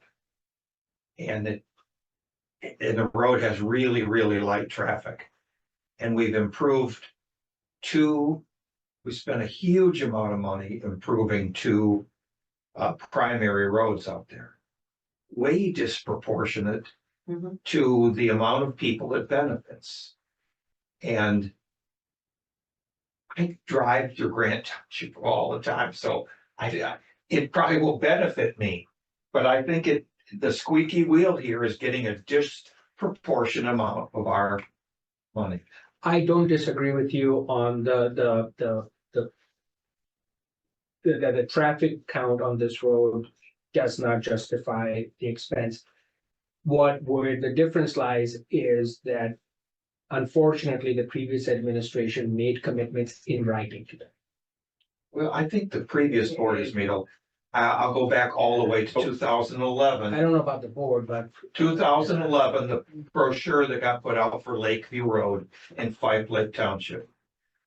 That precedes this Zoo Road promise. And that promise is unfulfilled. I live there, I don't have any property there, but I think the people out there have a serious, the road commission let them down. Mr. Chair, if I may. I look at it this way. Yes, it seems disproportionate, but we have a little township that is willing to hustle their behinds to come up with 255 grand. We have richer townships that just sit and bitch about the road. This little township is working really hard to get their road fixed. And not move forward on a project that they basically raised half the money or more than half the money is. And we like, Joe, we talked about when people have got skin in the game, we like that. But So, I think if you wanna honor the previous board's commitments, there's a few more out there we should be looking at. We should look at those then. We should, and I want to. Before we go forward to our next wish list, We should. $650,000 traffic signal, something, and well, We should. yeah, I don't mind looking back because No, we shouldn't make promises we don't keep. absolutely, I agree with That's you. my, And they remember that. I agree with you, and I wanna just remind everyone that right now, no decisions have been made. These are just discussions that are happening, so we may, when we have some firm numbers and firm plans, this will come to the board, and then we can have more detailed deliberations. but the fact that we're looking back and trying Yeah. to make good on things that didn't get finished. Sure, and I'm all in favor of us revisiting those commitments that we made and didn't fulfill and see what we can do. We may, like I said, even in this case, we may not be able to do it 100%, but if we can do some of it, then maybe we should. There is something to be said for leverage too. I mean, you know, right now, there is money that's available that helps fill in the amounts. That It expired. ain't gonna be there. You like the ARPA use and so on. Well, I'm not a big fan of it.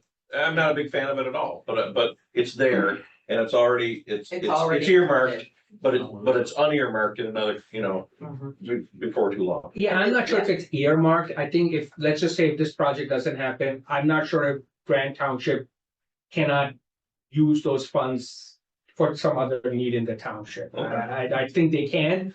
That's not for us to decide. That's This is what what Grant you think they Township. want to choose. This is what they Yeah, I want mean, to if they're do. gonna I think, leverage it. I think towards the our intent in applying for it was for this project. They didn't, can they use this money to fulfill some other need? I'm sure they can find some other projects. But I believe the primary purpose for seeking these funds was for this For the particular. last several project. years, they thought this project was. Yes. Had it. Yeah, so, I was there. Yeah. One of the meetings. Yeah. I think one good thing about doing this right now is that road to the point where we can save it by doing a wedge.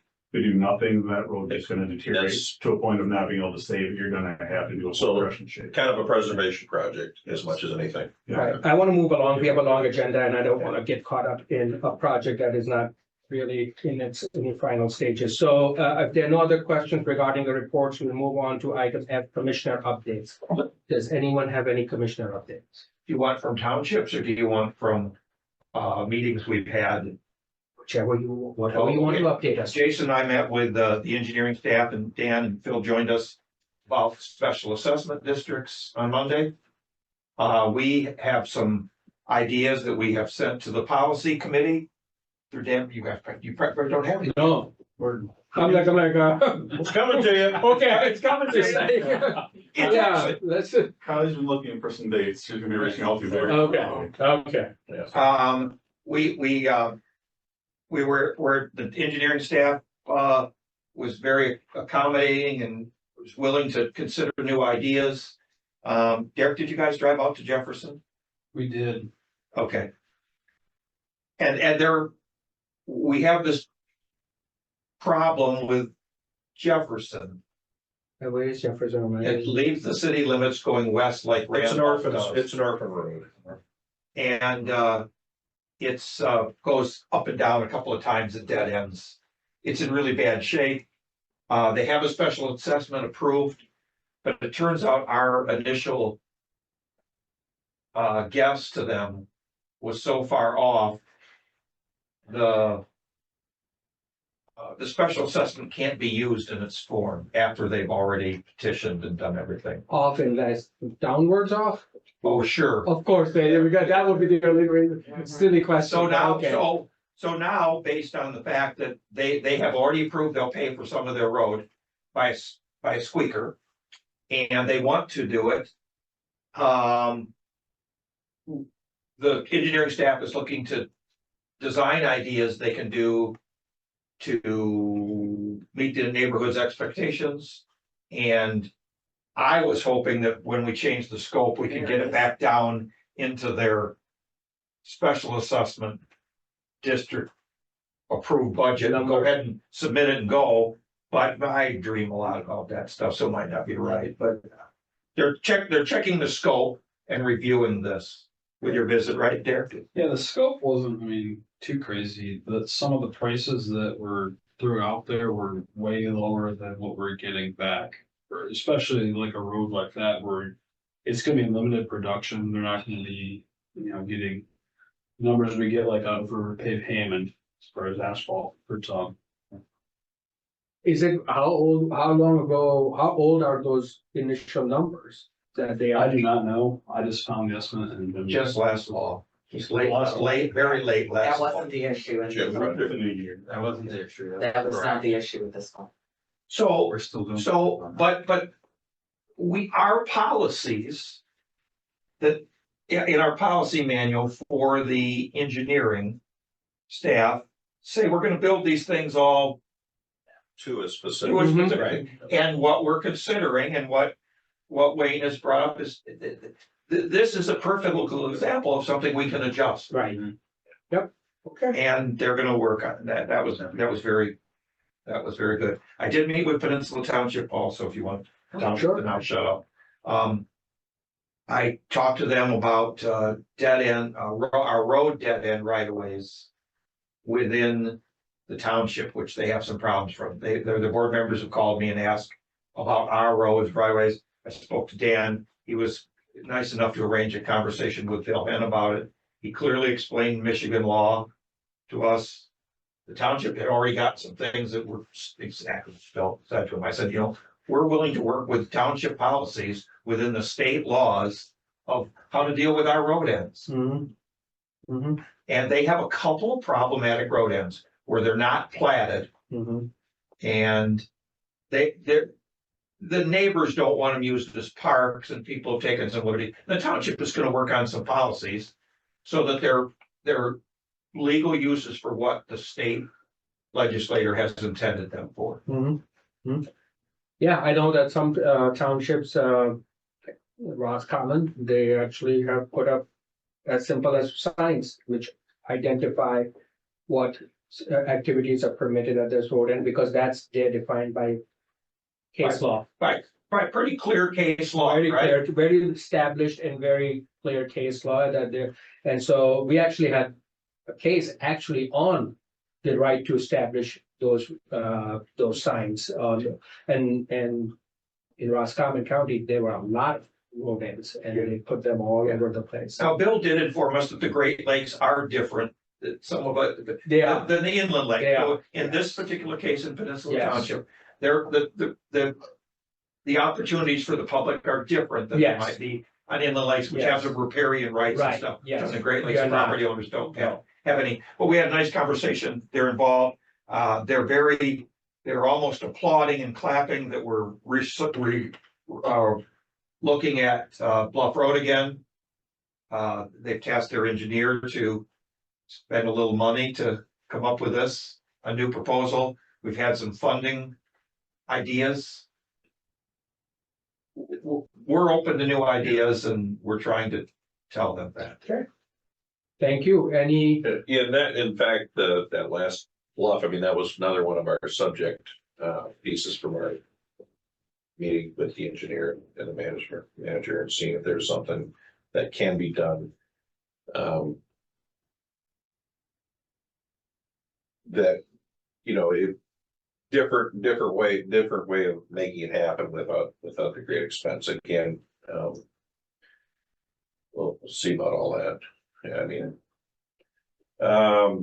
so there's that. Acme Township, pretty much, quarterly review.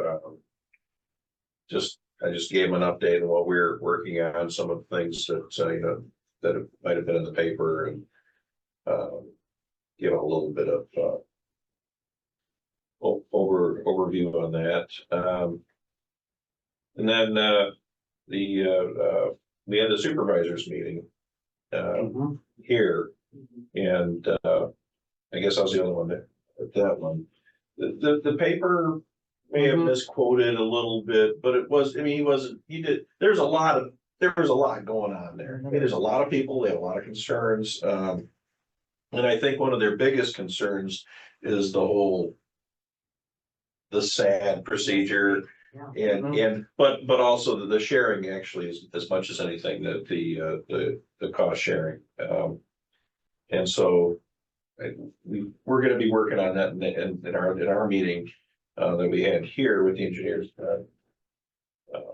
Phil's gonna help us shuffle the shells around a little bit, and so it makes a little more sense for people. You know, then I'm actually gonna bring another to the policy committee, they give us suggestions. Exactly. So there's some thoughts that are coming your way that, if you could look at it.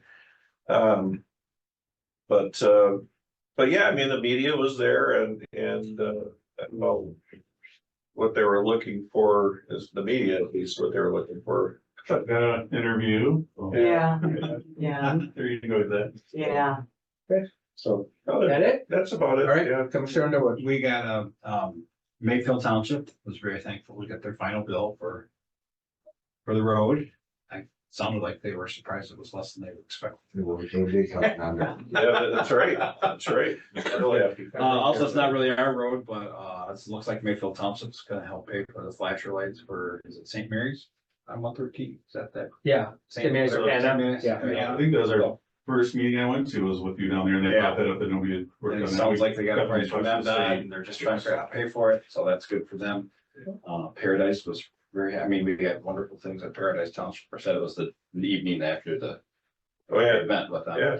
So, other than that, we've had some productive meetings with partners, county partners, and, I'll let the chairman speak to that, so. I think there's a sense of optimism amongst the supervisors right now, so. Yeah. We're definitely repairing some rifts and hopefully, I mean. Commissioner Corn. It was Grant Township, was what I wanted to talk about. I attended Long Lake Township with Dan and Larry, talked about a project there on West Long Lake and South Long Lake Road. And we talked about, I think that was the main project that we talked about there. We did have a meeting, I don't know how many of you watched the County Board of Commissioners meeting yesterday morning. Commissioner Chair Henschel mentioned it at their meeting. We met Dan, Joe, myself, Phil, Larry, met with Commissioner Henschel, Nate Alger, and Dean Bott to talk about a few of the roads that we are asking for assistance with funding from the county. Primarily Town Line Road for this year. And I think the rough estimate is somewhere around $2 million to redo that road. There were a couple of proposals, so we talked a lot about different options available. A bond, some sort of a bond through the county because they have a very high bond credit rating. Possibility of a loan from the county, which we would repay.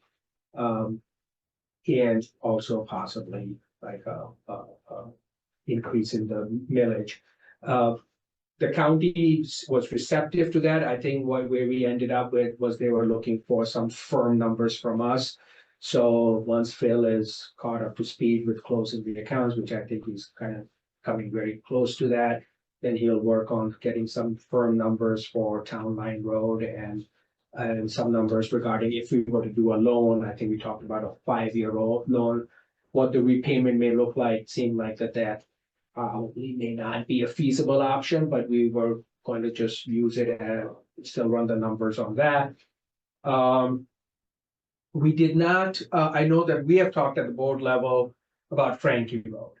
Our initial thought was to include Frankie Road as a project in 2024, but we have pushed it out to 2025 for a couple of reasons. One is that we are going to apply for a federal NCA, some Yeah, I think we can change the classification of the road and we can, file for NFC. federal aid funding. And it opens up, so that would allow us for federal aid funding, and we are optimistic about that simply because on the other side of 14th Street or Silver Lake Road, that stretch that goes into the Commons, that's already a it's a city, yeah, it's a city major, and I thought that Wayne said that it's already also NFC classified road. So we are up, so once we get that, those couple of things through, then we feel that we will be in a better position to work on Frankie Road. So that was the extent of the meat project that we talked about. We talked about Zoo Road at that meeting too, Right. So that's where the proposal came up. On the town line road thing, I mean, because I've heard talk about it and everything. Was there less of an inclination by the county to just simply pony up? Yeah, I mean, 'Cause I look at it. It's, if we're gonna do anything in town, like take it up to the first street and stop there. If the airport wants us to have, a full service road all the way through, fantastic. As far as I'm concerned, that road is a hot mess. And frankly, if it's so bad, we close it. yeah.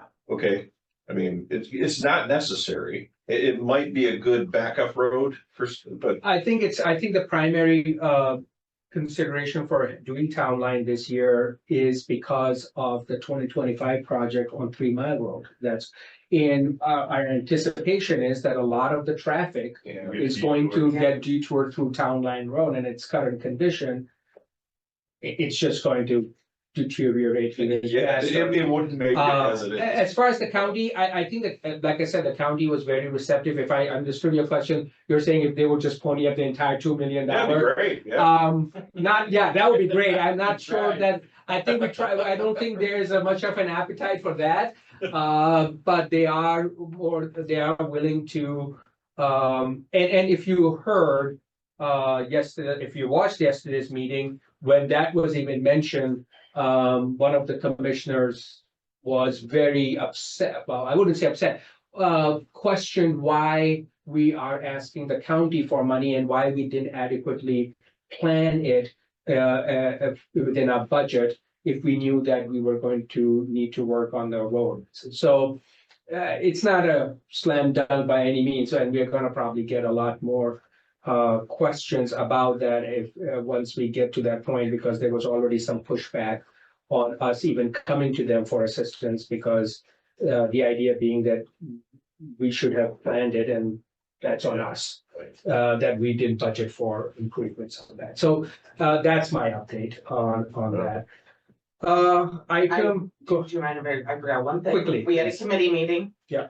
Hyder and I did, and it's not about the policies, but Dan Wagner was there and offered to present to the county regarding all of the other road commissions that have been absorbed by the county. I spoke to 6 county commissioners and they would love to hear that. I spoke to the county administrator and I was wondering how we could facilitate that. And I totally forgot. I'm sorry, but I'm sick for like a week. The county administrator also reached out to me and asked us for our contact with Krista, just Gail Cummings, and I exchanged information between those two, asking for the same presentations. If my understanding is Dan actually did attend the ad hoc. Oh, did he? Yeah, and he did speak about it. He did. Awesome. Great. So it's Yep. already taken I've care of. been under the weather. They know the road department can't have, McChrystal can't have our annual rebate.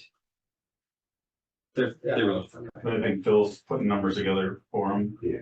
Of what that dollar amount would be. I received a lot of compliments on how open we were about information.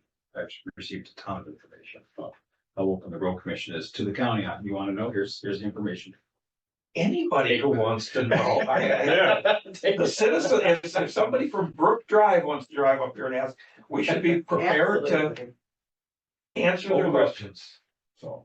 Item G, Commissioners' discussion. Is there anything that we need to discuss further that has not been discussed? I think we can safely say we can move on to I wrote down Item in there. H, I forgot. which is the 2024 budget amendment number 1. Phil. All right, so I am very, very close to getting 2023 closed, buttoned up, ready for the audit. I just have to tackle capital assets and get some balancing done there and some of our inventory records. I need to circle that and kind of do a little cleanup, you know, with fuel and things like that. Once I get that, I'll be able to do our final depreciation, fringe overhead respreads, and I'll have everything done. So the actual fund balance should be really close. Most of what I'm gonna be doing is just allocations, doesn't really affect fund balance, so. What I didn't show 23 just because I do have a little bit of work to do on that yet, but for 24, I showed what we adopted previously in December. The changes primarily are the carryover activity from that what we didn't spend in 23 that we're gonna rebudget in 24, and that gets back to our amended budget. And at the very end, I created a new schedule just to kind of see the change in fund balance, so you can see what the change was from what we budgeted to what the actual was, and then how it kind of moved over into the current year. So we'll look at that later. We did, so on federal sources, we're adding another $1.3 million. That's primarily, there was a high HSIP grant, $190,000 project. That's 90% federal, 10% road commission for signal backplates. That wasn't in the original budget, so we added that on this budget amendment. The other state sources increased of about 465,000. I saw Holly Vickers at the Paul Bunyan meeting, and I inquired about the balance of the wetland bank, because we were the pre-mitigation sponsor, and we had previously been awarded $1,058,000 to purchase wetlands, primarily through the Grand Traverse Regional Land Conservancy. And before I left, we had only closed on the Upper Manistee headwaters.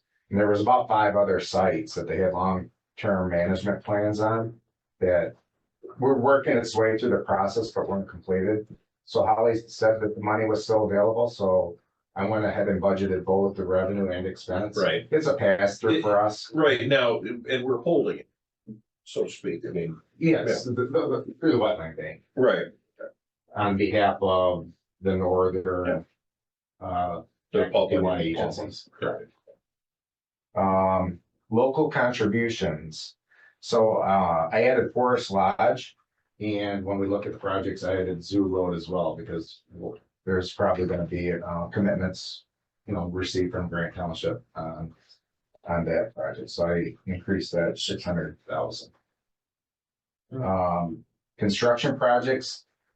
Again, those are primarily carryover projects with the addition of the, you know, 2 I discussed. We had some signal carryovers and a lot of chip seals that carried over. You know, that were in the 23 budget. Routine maintenance, sat down with Larry and Dan, and we kind of bumped up a few things a little bit. We added another 129,000 in pavement marking, and that's strictly from what we received in the bid. That was open last month, for both long line and point markings. And then we also added another $115,000 in hot mix, which we kind of do like wedging with our crews. For, you know, to fix kind of the really bad spots, maybe some shoulders like they did last year. Let's see, I did update the labor for April 1st with the new wages for the field operations. And there was another position that we had budgeted in admin that we don't expect to fill. So I did offset that and pull that position out. So that affected fringe benefits, things of that nature. The big one in capital outlay is the facility. That was pretty much the balance of the Grand Traverse construction. I don't know all the contingencies built into that. You know, so as that project goes, we may look at that and there's probably gonna be things that's not in the contract that we're gonna need to procure, so we'll coordinate, you know, we'll need to revisit. I plan on having more budget amendments throughout the year as things change, you know, we still have projects that need to get that out. And I'll say this, though, that this weather has to be helpful to us in terms of the progress of hours worked and everything, so. we've had a couple of bad weekends of overtime, and they were out in full force. Yeah. But overall, it is down.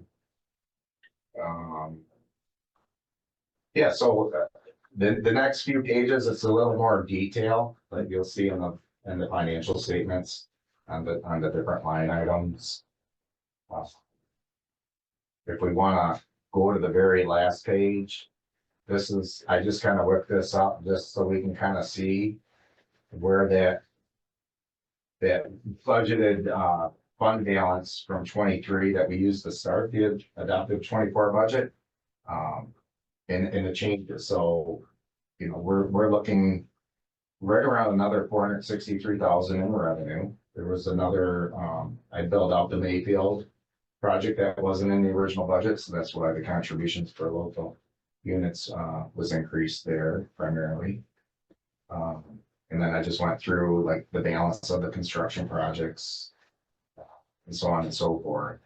And you can kind of see when you look over into the amended budget, how they kind of, you know, carry over a little bit. Of course, there's fringe and overhead respreads, and, you know, between the 2 years, that's a little bit different. Not everything translates dollar for dollar, but gives me a pretty good sense that I got everything kind of picked up.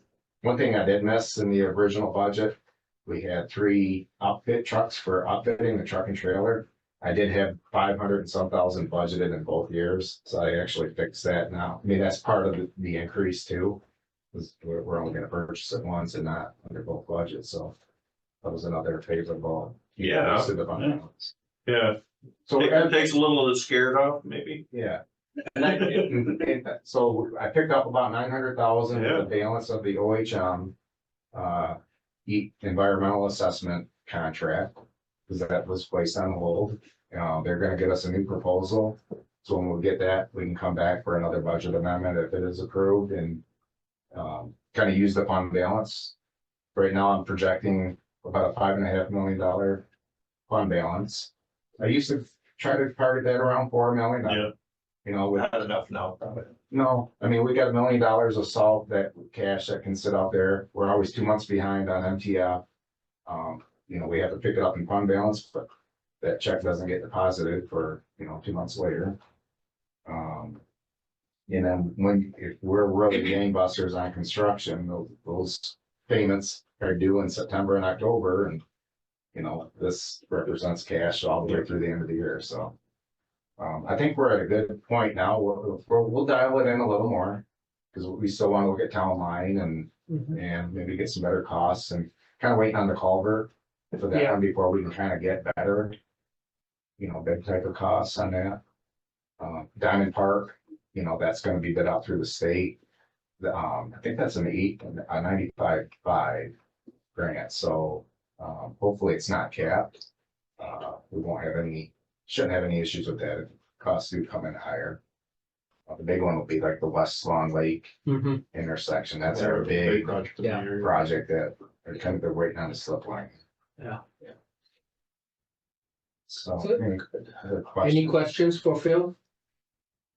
I just want clarification on the last page when you're talking about it, ending fund balance. Fiscal year 2023, under that column, it says 20,353,000 and Construction, Well, we got to remember last year, we got $12 million of bond proceeds, so all that revenue is there, okay, but we didn't spend it. all So right, I- thank you. Yeah, that I That's just, primarily, I was like, wow. it went through. and you can see that in the capital, Yeah. there's $11.9 million of equipment and building that we didn't spend. Okay, if there are no questions, do I have a motion to approve? I'll make the motion to approve 2024 budget amendment 1. Okay, there's a motion by Commissioner Underwood to approve the 2024 budget amendment 1, support by Commissioner Gilman. Any other discussion? Hearing none, roll call please. Horn. Lehman, Yes. Underwood, Yes. Gilman, Yes. Chasm. Yes. Thank you. Next item, auditing services, that's Bill.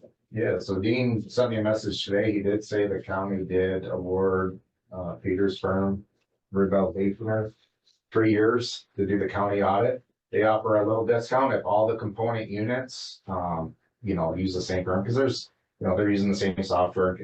There is some time savings in doing everybody, so it'd be my recommendation to at least give 1 year to our current auditor.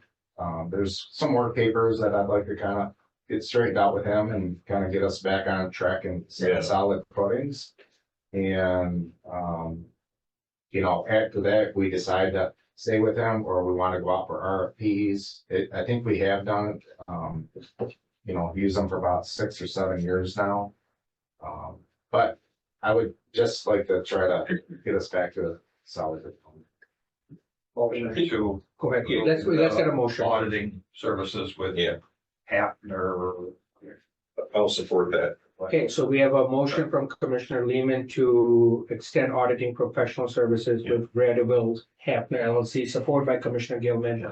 Now discussion. Okay, I just wanted to point out, typically, I would prefer to have fresh eyes every few years. Mhm. And we've had Peters firm for a couple already.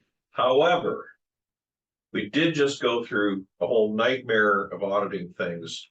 And they kind of know where the bodies are buried, with our previous management. You're back, let's get it all caught up and the way that you put it, for at least for a year, I think that's appropriate. Now, the motion was for a year, right? Yeah. Yeah. Okay. That's all you, That's all I asked And for. so, Yeah. and the thing is, you're working with, the county, of course, was with us on our stress filled auditing trail, so to speak. So I think this is completely appropriate at this time. But in the future, again, sometimes fresh eyes, people can see things that other people can't see. So I just want a clarification to Commissioner Lehman, since you made the motion. The memo is saying that the county is recommending to award a 3-year contract, but your motion is for 1 year, correct? I just. He is going to extend, so I thought it was 1 year, but no. I thought Phil asked us to extend it for 1 year, Okay. and I think Yeah. based on what our finance manager asks for, Right, I would like to award. If you tell me to make my motion, if you ask me to make it for 3 years, because I respect your opinion, I will make my motion for 3 years. Well, selecting the auditor that's your responsibility to make sure we're, I know, but we had some problems and we're asking you to resolve. and I don't have a problem changing auditors. I would just like to stay with Peters firm to kind of clear the air. Yeah. And then Clear the existing issues. For at least a if year. we want to do an RFP. yeah, I just wanted, because I don't fine. think your original motion included 1 year, so that's why I want to make sure. Yeah, I would want it to be 1 year. Okay, so. so your second is for, my motion was for 1 year, and I found out now your That was second. how I And took I it. have, Yep. I have a Yep. clarification. Is that the 14.5 is 1 year? Yeah, So that's not in your motion. Do we need to Oh, put them out in a motion? I don't, You don't need. I don't think so. I think the fee is what it is. Okay. I just wanted to clarify because in the memo, it says 3, so. I just wanted to for move this along, Okay. and I think I believe they're a qualified auditing firm. Right. We've been very happy with their. So we have a motion support. Any other discussion? Hearing none, all in favor? Aye. Aye. Any We're opposed? spending money. We are only, I think we are good. Okay. Look at that, the attorney said we don't have to. All right. Disposal of equipment. TC, who's TC? Oh, I think 10, but maybe. okay. Okay. Larry, you mind pulling up the pictures of 335? Sure. So once again, we're at the point this year, we're starting to dispose of equipment. We're starting to get some new equipment in. We've got some chippers or trailers, some other things. We do have 3 trucks up at Truck and Trailer currently that are being built. So that's where the recommendation on the blue sheet comes for these 3 trucks. What's part of that was we're outblading roads. And this is truck 335. This is a 2005 Western Star. And as you can see, this is what we were trying to get away from when having the truck wash and we started not ordering double frame, single frames. The frame broke on the truck. What am I looking at here? So this is the frame on the truck. Wow. Rotted out. So as you can see, right here, that's no longer. Yeah, and double frames are an old. Yeah, but the axles are actually moving as a truck drive, so. You know, I think that our fleet management plan, as aggressive as it was much needed because we have 3 of these trucks that we're trying to move out right now that are still in use. So I know we did 6 trucks and, 4 trucks a few times, and we were pretty aggressive, but I think we needed to get to that point, so I just wanted to show the board why, luckily this truck's a spare, but we do have trucks that break down, the spare is all found and it is without the frame, so it's good that we're getting some new trucks and we can get some little better spares out there, so. Somebody want to pipe in and say they do it. Do we really have to act to dispose of these things? We can't leave this to our manager to dispose of the garbage. That's what I just don't get.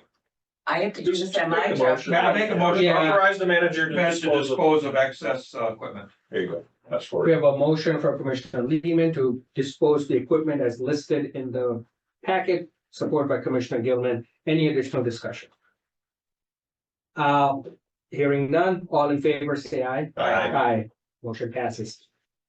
Do you do, what is your threshold for disposal here? It's clearly not at the end of the fiscal year, so how often do you require this? Is it just when you get to? Well, the accounting manual says that, disposal should follow purchasing guidelines and. so Yeah. We have always just taken it to the board and. Just whenever there isn't, okay. Usually annually. I think. I usually wait till I have several items. Oh, is that how you do Dan it? knows we were getting 3 trucks in, so he's just putting it on Okay, and. I wondered about Sometimes that. we just hold it and wait until. We got our new shipper, we got a couple piece of equipment in and this happened, it's like, well, it's good time just to Okay. bundle everything. That makes sense. And we typically will put them on gov deals. Yeah. Which has Yeah. been working out very well. All right, 2024 heavy maintenance flasher modernization, Dan. Derek. Oh, Derek. Derek, your same initials. Oh, okay. Okay. All right. Yeah, there should be our overhead warming flashers at Nesson Road and Carlin Road and Cedar Run and Harris Road. The one at Nesson Road and Carlin Road is beyond repair. It's got visors falling off of it and the fuse is actually not compliant with electric guidelines anymore. And at the same time, we decided to do the Cedar Run one to maybe get better pricing. These are the last 2 flashers we'll have. Our third one's gonna get removed when the roundabout goes in the airfield and Potter. Do I have a motion? I'll make the motion. Yeah, we approve the flasher modernization for Cedar Run and Harris Road and Carlin Road and Essen Road. The amount of $32,383.48, more or less. We have a motion from Commissioner Gilman. Is there support? Support. Support by Commissioner Underwood. Any additional discussion? Hearing none, roll call, please. Lehman, Yes. Underwood, Yes. Gilman, Yes. Corn, Yes. Catlin. Yes. Next item is Holidaywood Street Overlays Partnership with East Bay Township. Which DW is it this time? Okay, Derek. This is our Hollywood Street overlays. It's a overlay with a chip seal inner layer. And we received bids from Molon for $309,000, $667.05. Okay, They were 2 bidders for this project. There were 2 bidders, you said? Okay. Do we have those in that information in our I think packet? it's in the packet. yeah, Molon, yeah, it's in the Okay. second. Molon is, I just didn't remember. so engineer's estimate was 383,753, and Molon came at 389,667, and then the other one was Elmer's at 391,71. It's an SAD, so, this one is in East Bay Township, right? And I thought I read in the staff report that they are, what's the their contribution is not yet determined, or do we have that figure? I do not have that in front of me. I do have the resolution for us to move forward though. That was the one that said was under the old policy of 75-25, Okay, 70-30. I don't, it's something like that. It didn't fall under kind of the new one, so. Yeah, I think it was 75. so we'll, It's a good number.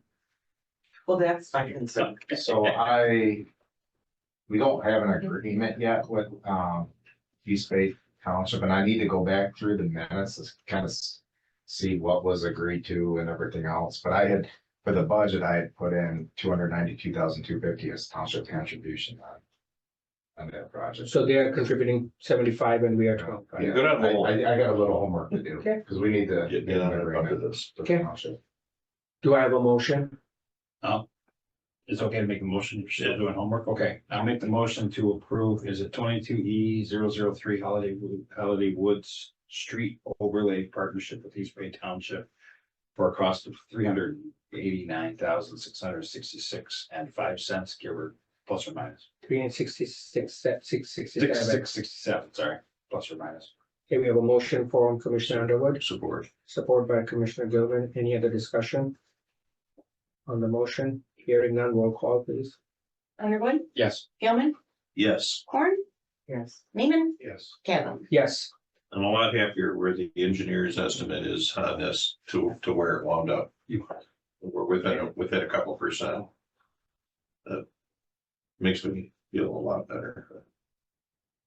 And they've already collected the signatures and Yeah. done that. The board just has to approve it. Okay, and this amount that we just approved is not way different than what they collected signatures. No surprises and people with pitchforks and. None of that on torches that? and I stuff, believe so- we're worth 10%. Yeah, we're. Yeah. I know that. Yeah, right. Okay, good. all right. Moving on to Forest Lodge Road Partnership with Long Lake Township. Derek. So this is a crush and shape on Forest Lodge Road from East Long Lake to the end of the county road portion of it. We had three Yes. bidders on this project and we're recommending Elmer's Crane and Dozer. Okay, Make a motion that we, government bid for Forest Lodge for $346,215.83. we have a motion from Commissioner Lehman. Is there support? I'll go for the story again. Okay, support by a second by Commissioner Gilman. Any discussion?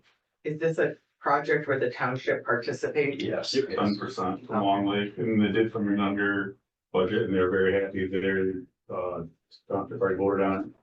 And they're ready to go. So, Okay, so no surprises. no surprises, they're very. So this is a road that's actually in the condition that town line was in too. It's pretty bad. It's Yeah. terrible. Yeah. It's very Yeah, it bad. is. Yeah. Any other discussion? Hearing none, roll call, please. Gilman, Yes, Horn, Yes. Neiman, Yes. Underwood. Yes. Kevin. Yes. All right, so now we are back on track with N, since guardrail installation and materials, and I believe LL is Larry, right? Yes, that's correct. Yeah. Basically, this is just a couple of the bids that, we didn't get into our February bid letting. So, we got two bids for our guardrails. We are recommending Action Traffic and G&J Site Solutions. Kind of similar to what we did last time. We approved two bidders, or with the trees. We approved both bidders because of, availability. And most of this stuff, as you look at the bid, I know there's, some discrepancies with percentages are way out of whack. Last year, what they did was they put their mobilization costs in their per foot price. It was recommended to me to put a mobilization on there to see if the prices would be better. You know, looking at it, it's, you know, it doesn't really show very much. So it's gonna be like per Savings. project, here's the build the job up to see who comes out less, and who has availability. Because that was my question, is I don't see amounts here. yeah, so basically what we're gonna do is we're gonna approve. We didn't get a bid tab on this, did we? Oh, you didn't? Yeah, It's it's in there. there, Is it? it's in there. But yeah, there's no But there- final total bid amount there, So we'll so. see the project, see who comes out cheaper than their mobilization is, and then also, they're both extremely busy, so who can get to the project. Yeah. Right. Yeah. So a lot of these, like I did a 100 foot, with 5 locations and, you know, Action was a little less. And then I hit 500 feet of guardrail and action still came out a little less, but. Again, most of the stuff, we don't have any big plans for a lot of guardrail this year. It's extremely expensive, unfortunately. The big thing is kind of fixing our accidents, and a lot of our accidents are recouped by insurances and those types of things. And the riprap is just one bidder, right? And riprap, we just had one bidder. This was, we did it out previously with no bidders, so we put it back out. Who's the bidder for riprap? Elvis. Oh, Team Elvis. So do we need two motions or can we make one? I think you can make one. I'd like to make a motion that we accept the staff's recommendation for guardrail installation and stone riprap that's in the, to do in the best interest of the road commission. Okay, we have a motion by Commissioner Lehman, support by Commissioner Gilman. Any discussion on the motion? Hearing none, roll call please. Horn, Yes. Lehman, Yes. Underwood, Yes. Gilman. Yeah. Chasm. Yes. Okay, we knocked out it, so now we are going to go into the Yep. cost participation agreement, Diamond Park Road Bridge. Resolution 2024-02-04. Who's presenting on this? That is Derek? that's a superstructure replacement on Van Parker over at Betsy Creek. This is actually going out for bid. March 1st will be the bid date. And it'll be an 80-20 split federal and local. So our obligation is personal too. Isn't there state 50% on that?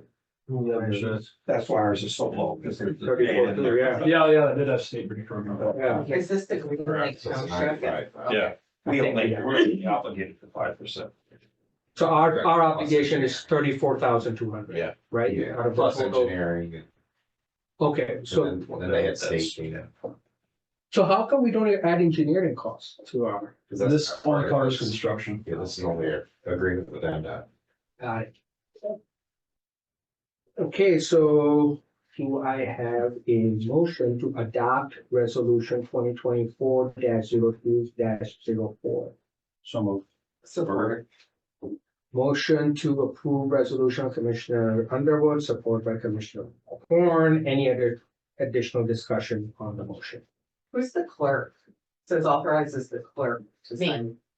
Okay, like the clerk, the board. Okay. Any other questions, discussion? Hearing none, roll call please. It's a resolution. Lehman, Yes. Underwood, Yes. Gilman, Yes. Horn, Yes. Chasm. Yes. Motion passes. Okay, we are going to now go into closed session. If we can take a quick break, if someone needs to use the restroom, sure. 5-minute break and then we'll. I will make a motion Yes, please. to enter into closed session to consider written communication from council related to the rock litigation. Joe Rowe. Roke litigation. Okay, we have a motion by Commissioner Corn, support by Commissioner Lehman. Roll call please. Underwood, Yes. Gilman, Yes. Horn, Yes. Lehman, Yes. Chasm. Yes. I'll just. The resolution didn't need to add time for the restroom. I should have done that. We need a friendly amendment.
come back out of closed session. Motion by Commissioner Gilman, come out of closed session as a support. Support. Support by Commissioner Corn, all in favor? Aye. Aye. Motion passes. We are back in open session. Next item is informational items, managers' comments. So based off that, I mean, we have the 14th, all the townships, we started working on our website, and actually have Larry pull it up, and show you what we've done so far. We want to make a informational spot for townships to go right to for themselves, but also the residents. So we just started working on this.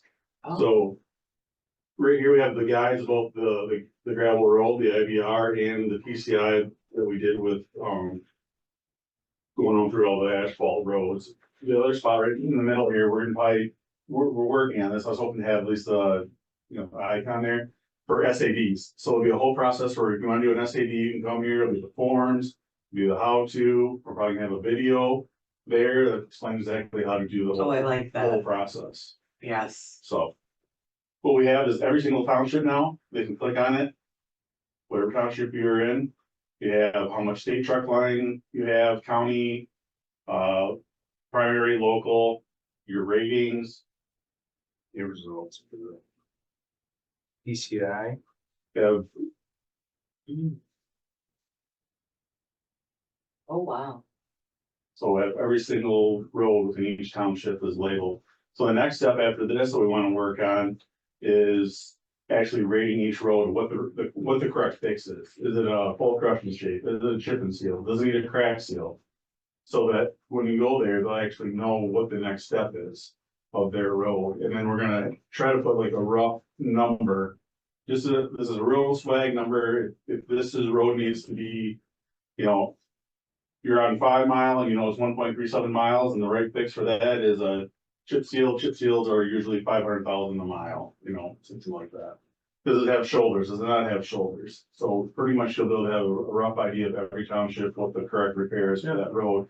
And what we want to do is show what the cost is, and then we want to show the deficit of like, this is what it would take to get all of our roads to 90%. And we're going to be able to show that number there, and then we'll start to show where we're having such trouble with funding.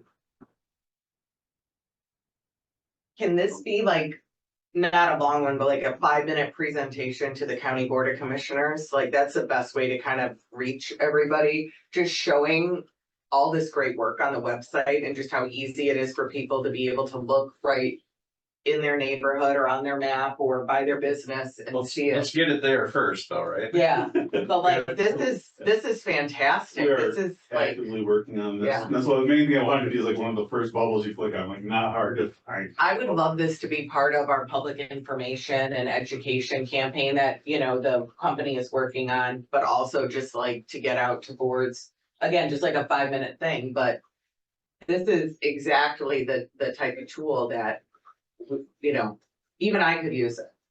I think it's really gonna help you us, the townships with the SAD process. Yes. So there's not, the back and forth, you go here, it tells you everything, you can fill out forms, Yeah, and I'll tell you, all right, when you fill out forms, now you have to go to the township, and it's gonna lay it right I like out, it. very clean.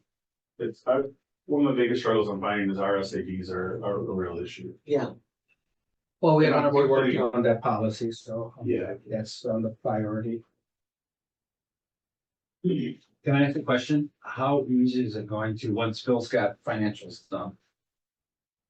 He's kept saying we're gonna have some sort of a fiscal year report that we can give to people.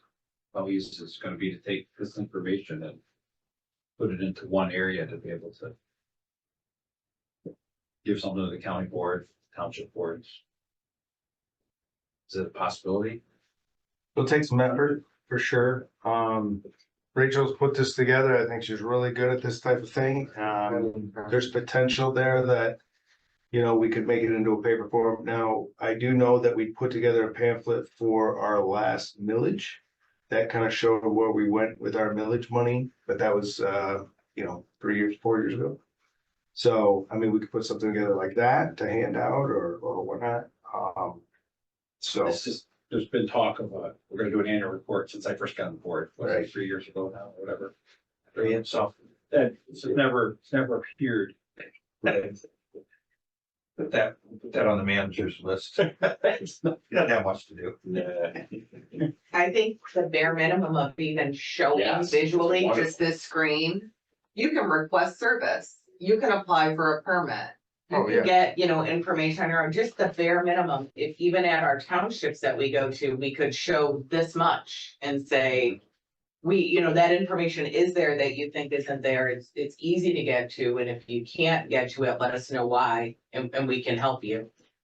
That would be the perfect kind of public education, because there's so much hard work that the staff has put into creating this, but it's all right there. One thing I would caution is the public doesn't always, the public knows. They know that sometimes their roads are lousy. Mhm. They kind of don't need to be told in certain instances.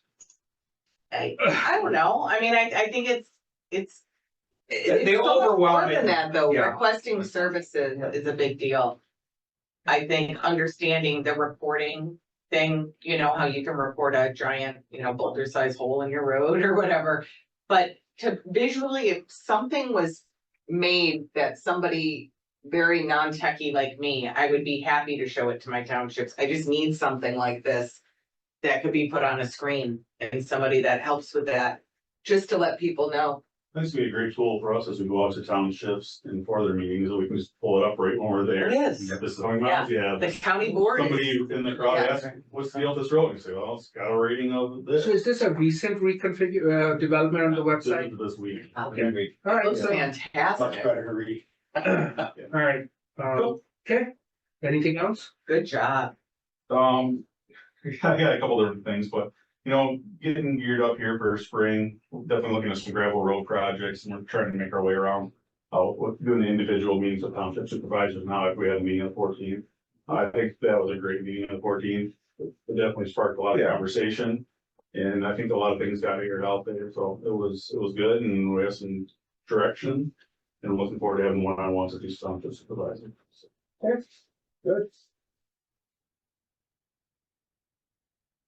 That's it? Yep. Okay, thank you. You had to hear about policy review in Kingsley facility under manager's comments. Did you want to make any comments on those topics? And then dump trailer chipper, this combined. I was trying to be nice around, but yeah. Oh, I mean, I don't want it to be, you know I what? don't want it to come back, circle around like when we're ready to adjourn, so might as well. Okay, so yeah, we did get the new dump trailer in, the new chipper in, and just fine is in. Kingsley facility, pulling that up now. We're making some progress there. We got our first columns up, we got our first rafters up this week. So it's,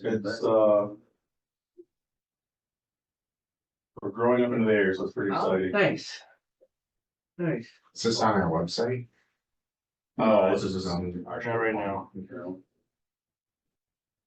See if I can. So you can start to see, right here's gonna be the admin portion of the building, see the break room, see some offices, locker room, bathroom. There's the main garage, so I have about half of it up.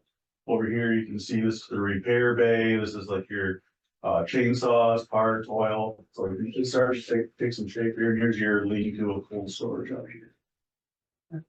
All right. Okay, all right, so moving on to commissioners' comments, questions, and future agenda item.